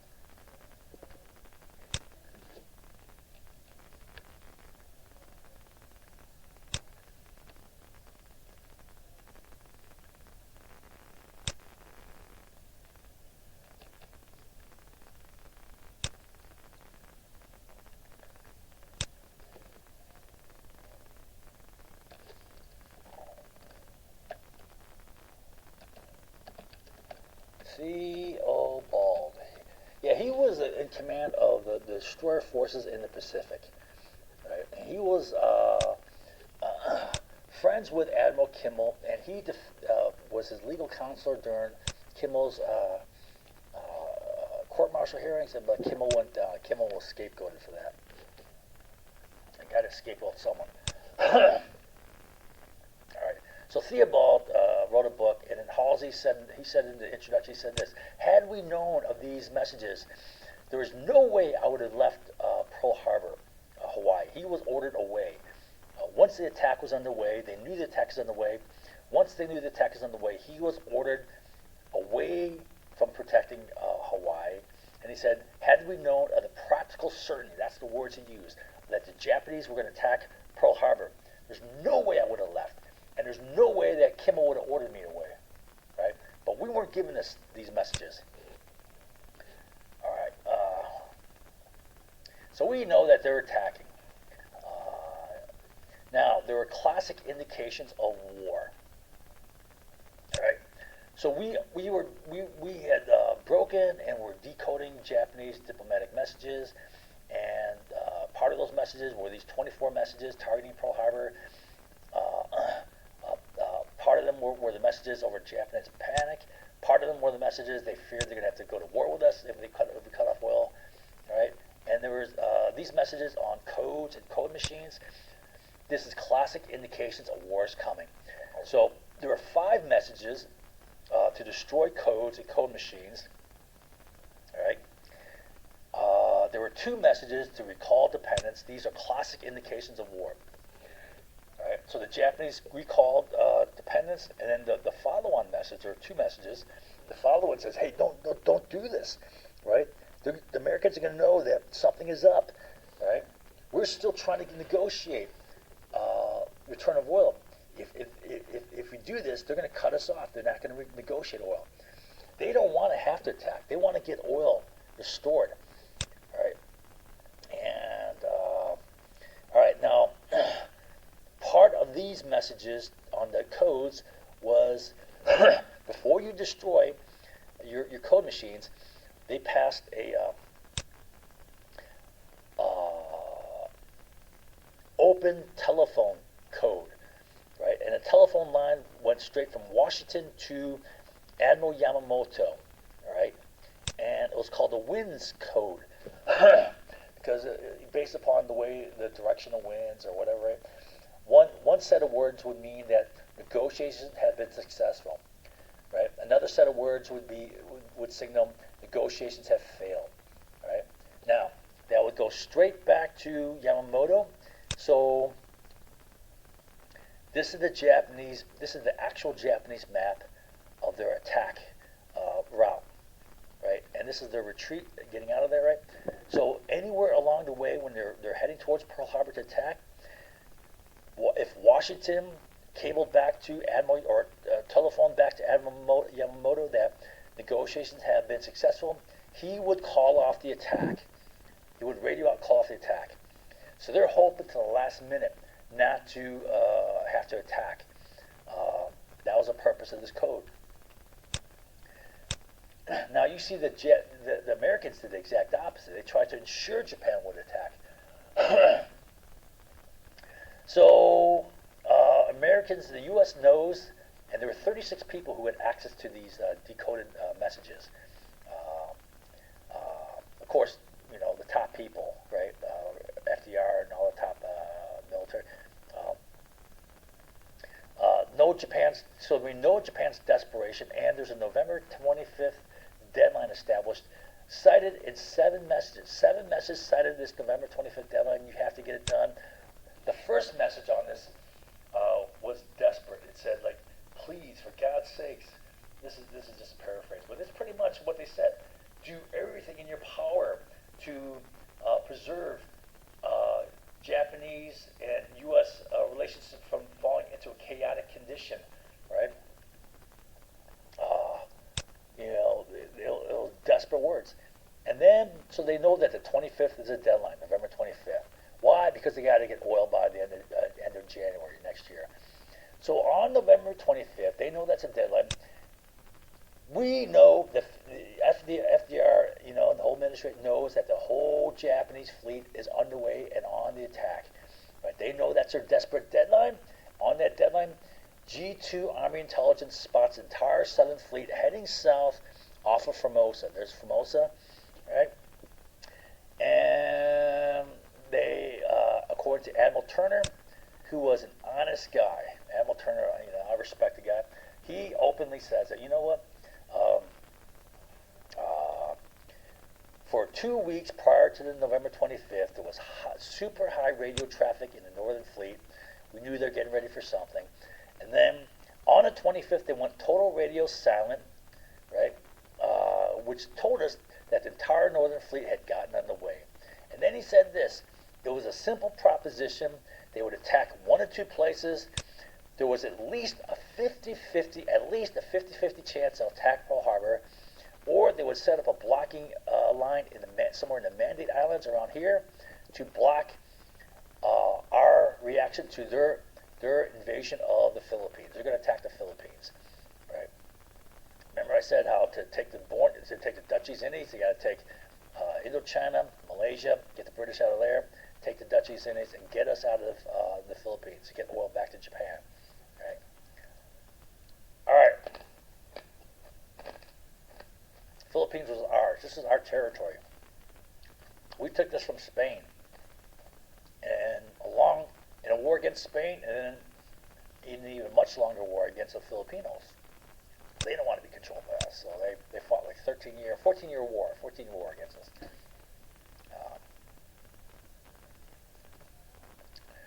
So the whole damn fleet's on the way. We know the attack is on. At least 50-50 chance they're going to attack Pearl Harbor.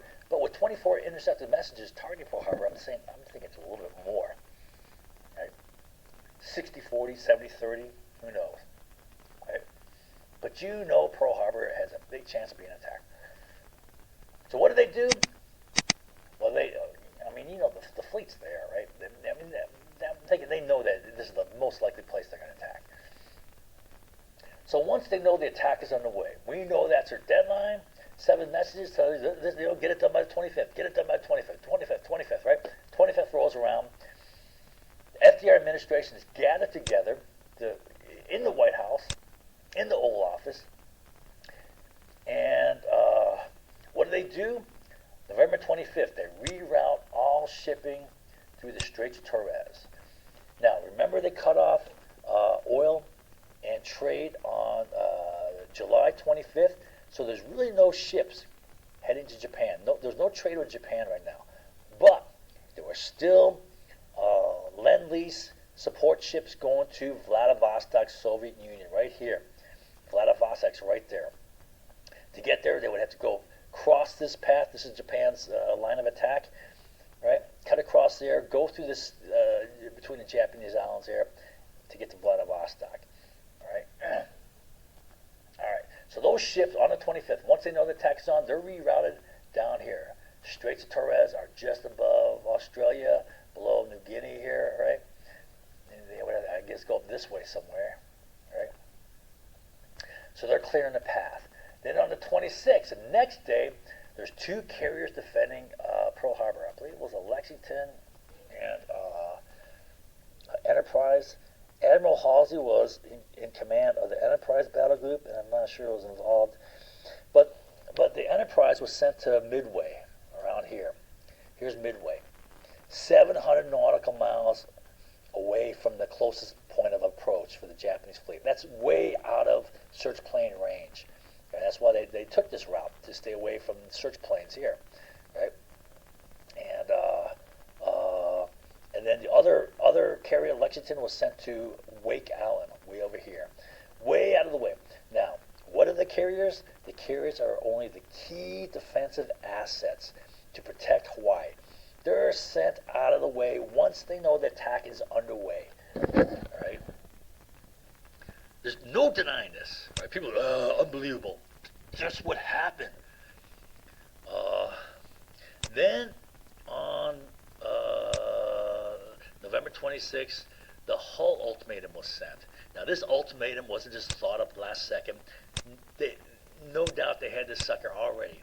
What the Hull ultimatum was a totally unacceptable, extreme stance, right? What they said is, you get out of China, you get out of Manchuria, you get out of Korea, you get out of Indochina, right? You drop everything, right? And the purpose of that was to signal to Japan that we're no longer negotiating. We're not going to negotiate something reasonable, right? We know that they can't drop everything. So it's signaling that we're no longer negotiating with you. And that's meant to signal a final nail in the coffin that Japan has to take this action. But, like I told you, they're holding out to the last minute.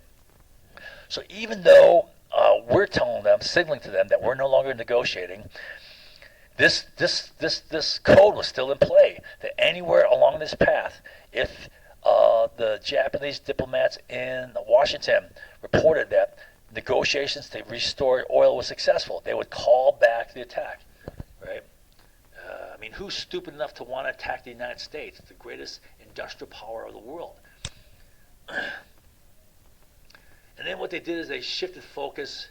They sent messages shifting focus off of Pearl Harbor and saying the attack is going to come further out here, right? And in Southeast Asia here. That's where the attack is going to be. Then, one day before the Pearl Harbor attacks, we intercepted the Japanese declaration of war. It was a 14-point message, 14 parts, right? And Commander Scholes provided testimony to investigation, the Pearl Harbor investigations. There was multiple of them, but his written testimony, his recorded testimony, being questioned, he says that he hand-delivered Japan's declaration of war to FDR, which they intercepted the night before, and FDR read it, then didn't say a word, then passed it on to Harry Hopkins, his trusted advisor, who read it, and then when Hopkins passed it back, FDR said, "This means war." That's according to the testimony of Schultz. So they knew that was their declaration of war, and it was part of the message said this is to be hand delivered to the U.S. government at noon on December 7th, right? And and that corresponds, well, the attack at Pearl Harbor, it was 3.5 time zones difference. So the attack at Pearl Harbor actually started at 7:55 a.m., which means it was 35 minutes prior to delivery of the message. So they would attack first, then after attack is going, then you deliver the message. You don't want to tip off your hand, right? Japan did that, right? They would wait to deliver the declaration of war until just after they got their surprise attack in. Right? Of course, was it a surprise attack? No, we knew that they were underway since November 25th. All right, confessions. So this is more evidence that this is a setup. Icky said that, here, read it again. There might develop from the embargoing of oil to Japan such a situation as would make it not only possible but easy to get into this war in an effective way. So that tells you they wanted to get in this war and they knew that oil would do it. Then Icky said later in October, he wrote in his diary, he said, if we go to war with Japan, we will go to war with Germany. And Stimson said, here's a couple bits of his testimony to Congress, two different places. I'll read this one first. He says, the question was how we should maneuver them, the Japanese, into position of firing the first shot. So he's saying how we should maneuver Japan into attacking us first, right? Without allowing too much damage to ourselves. It was a difficult proposition. Then he says pretty much the same thing up here, but he says a little more. This is testimony about the meeting that was held in the White House on noon, the day they knew the attack is underway, November 25th, the day of the deadline. So they're in the Oval Office or whatever, on the day they know the Japanese are going to launch their attack. And this is what Stimson said. Reporting. He was present at that meeting. Who was present? It was FDR. It was Secretary of the Navy Knox. It was General Marshall, the top Army. It was Admiral Stark. It was Stimson, and it was Secretary of State Hull. I think that's all I can remember. I know those guys were present. All right. The president said that the Japanese were notorious for making an attack without warning and stated that we might be attacked, say, next Monday, for example. One problem troubled us very much. If you know your enemy is going to strike you, they knew the attack is on the way, it is usually unwise to wait. It is not usually wise to wait until he gets a jump on you by taking the initiative. In spite of the risk involved, however, in letting the Japanese fire the first shot, so they're letting them, right? Well, they maneuvered them, he said. You maneuver them and then you let them. We realized that in order to have the full support of the American people, it was desirable to make sure that the Japanese be the ones to do this so that there remains no doubt in anyone's mind as to who the aggressors were. So the whole purpose of this was to get the full support of the American people to fight the war, all right, to go out and join the war. And remember I told you that a fundamental strategic element is to get your people motivated to fight the war in some way, right? Done with these detonators. Okay. Don't forget the McCulloch plan, right? 8 action items intended to get Japan to attack us. So now with that, if I read the conclusion again, it's not crazy. It's obvious. The FDR administration not only knew the attack was coming, they in fact maneuvered Japan into attacking and then opened the door for a successful attack. All right? So we maneuvered them. We knew that cutting off oil would get them to attack. Right? All right. Now, in the big picture, all of this was probably necessary. Well, I know it was necessary because the key strategic problem was not Japan. It was Germany. That's why, Roosevelt was Europe first, right? That was a serious threat. Having to do with, especially Germany's invasion of Russia. See, Germany is a very resource poor country. They don't have enough agriculture for themselves, right? For the population, and they don't have the material resources. They don't have iron ore. They don't have aluminum ore. They don't have oil, right? What does Germany have? Just hardworking people, smart people, right? That's it, right? So if they get the Soviet, they're attacking the Soviet Union right now. There's Operation Barbarossa is going on, and since July, and that's why we're giving them Lend-Lease. We're shipping stuff over here through Vladivostok, right? And if they take all Soviet resources, all the minerals in the Ural Mountains, all the oil in the Caucasus, right? And what's right below the Caucasus? Well, Iran, all Iranian oil. What's right next to Iran? Iraq, all Iraqi oil, right? Saudi Arabia's oil was probably, well, they didn't discover the first big well, until like late 40s, I believe, or early 50s, right? In Saudi Arabia, right? But they knew that Iran had known huge oil reserves. Iraq had known huge oil reserves, right? They would have the lion's share of the world's oil. They would have Middle East oil, essentially. And that would have made them the commercial giant, right? And that would have made them the military giant, right? So that would have been a problem to have Nazi Germany with that much power. So in the big picture, I agree with what, we had to get in that war. But let's be honest. Those tricky things done to get us into this war, right? And this is a rare case. Most of these wars that we fight are not like, they're for aggressive, expansionist reasons. This is the war that I agree with. This is our great war, But don't forget the power elite, financed Hitler, Nazi Party, and the rebuilding of the Nazi war machine. All right, that's it for this.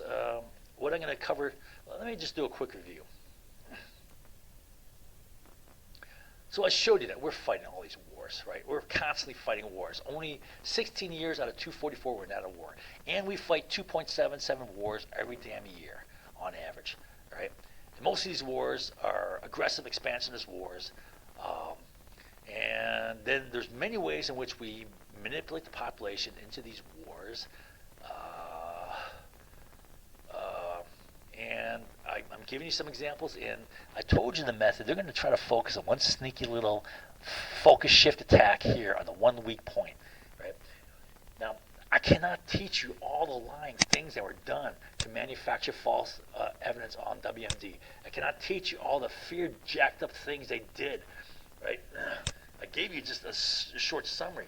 They'll focus only on these timed arrests. Now, this is the one thing that is weak because they cannot absolutely prove that, right? So they're going to attack here, right? They'll have a distorted attack. Now, if you look at it honestly, you're going to say, well, it looks pretty damn suspicious. It looks pretty damn intentional. 2 here, 2 arrests here, 2 arrests here, right, on the same day. 4 arrests and 2 arrests and 2 legal actions and 1 leaking of intelligence report on Al-Qaeda all throughout the U.S. Hundreds trained, sleeper cells, right? Right before, here, on 9/11, right before the vote. That looks pretty damn timed to me, But you know what? They said they had a plan, right? They admitted they had a meticulously planned strategy. They conducted this plan, and they forced the vote before the congressional recess, which politicized it, which used this as leverage to get people to vote for that resolution, right? Now, President Obama didn't vote for it. I give him kudos for he's one of the guys who had backbone that didn't vote for the damn thing. But all sorts of Democrats did. Hillary did. All right, so then we did the Vietnam War. I showed you how we did it. Just again, all of this is just bare bones. Oversimplification. I can't teach you everything again. I gave you only one of many things we did to do dirty, conflict creating stuff in the Middle East. This is just one of the things. I can't teach you follow everything, and it just takes too long, and no one's going to follow it all. Pearl Harbor. So that's Pearl Harbor. I'm going to do World War One tomorrow. I'm going to do Spanish-American War. What am I going to do next? I'm doing let's see here, Spanish-American War. I'm doing Mexican-American War. Then I'm doing oh no, I'm doing War of 1812 too. I guess I'm doing the Sioux War. This is the Little Bighorn Battle.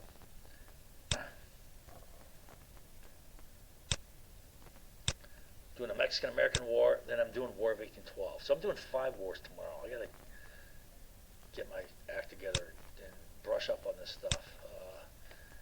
All right, so that's that. Hopefully something sticks. What's the liars going to do? They're going to shift all focus on one little thing they think they can attack. No one's going to remember all the whole body of facts. That's what happens, right? A lot of times they just make a joke, make an attacking joke. That's good enough. All right, so that's that.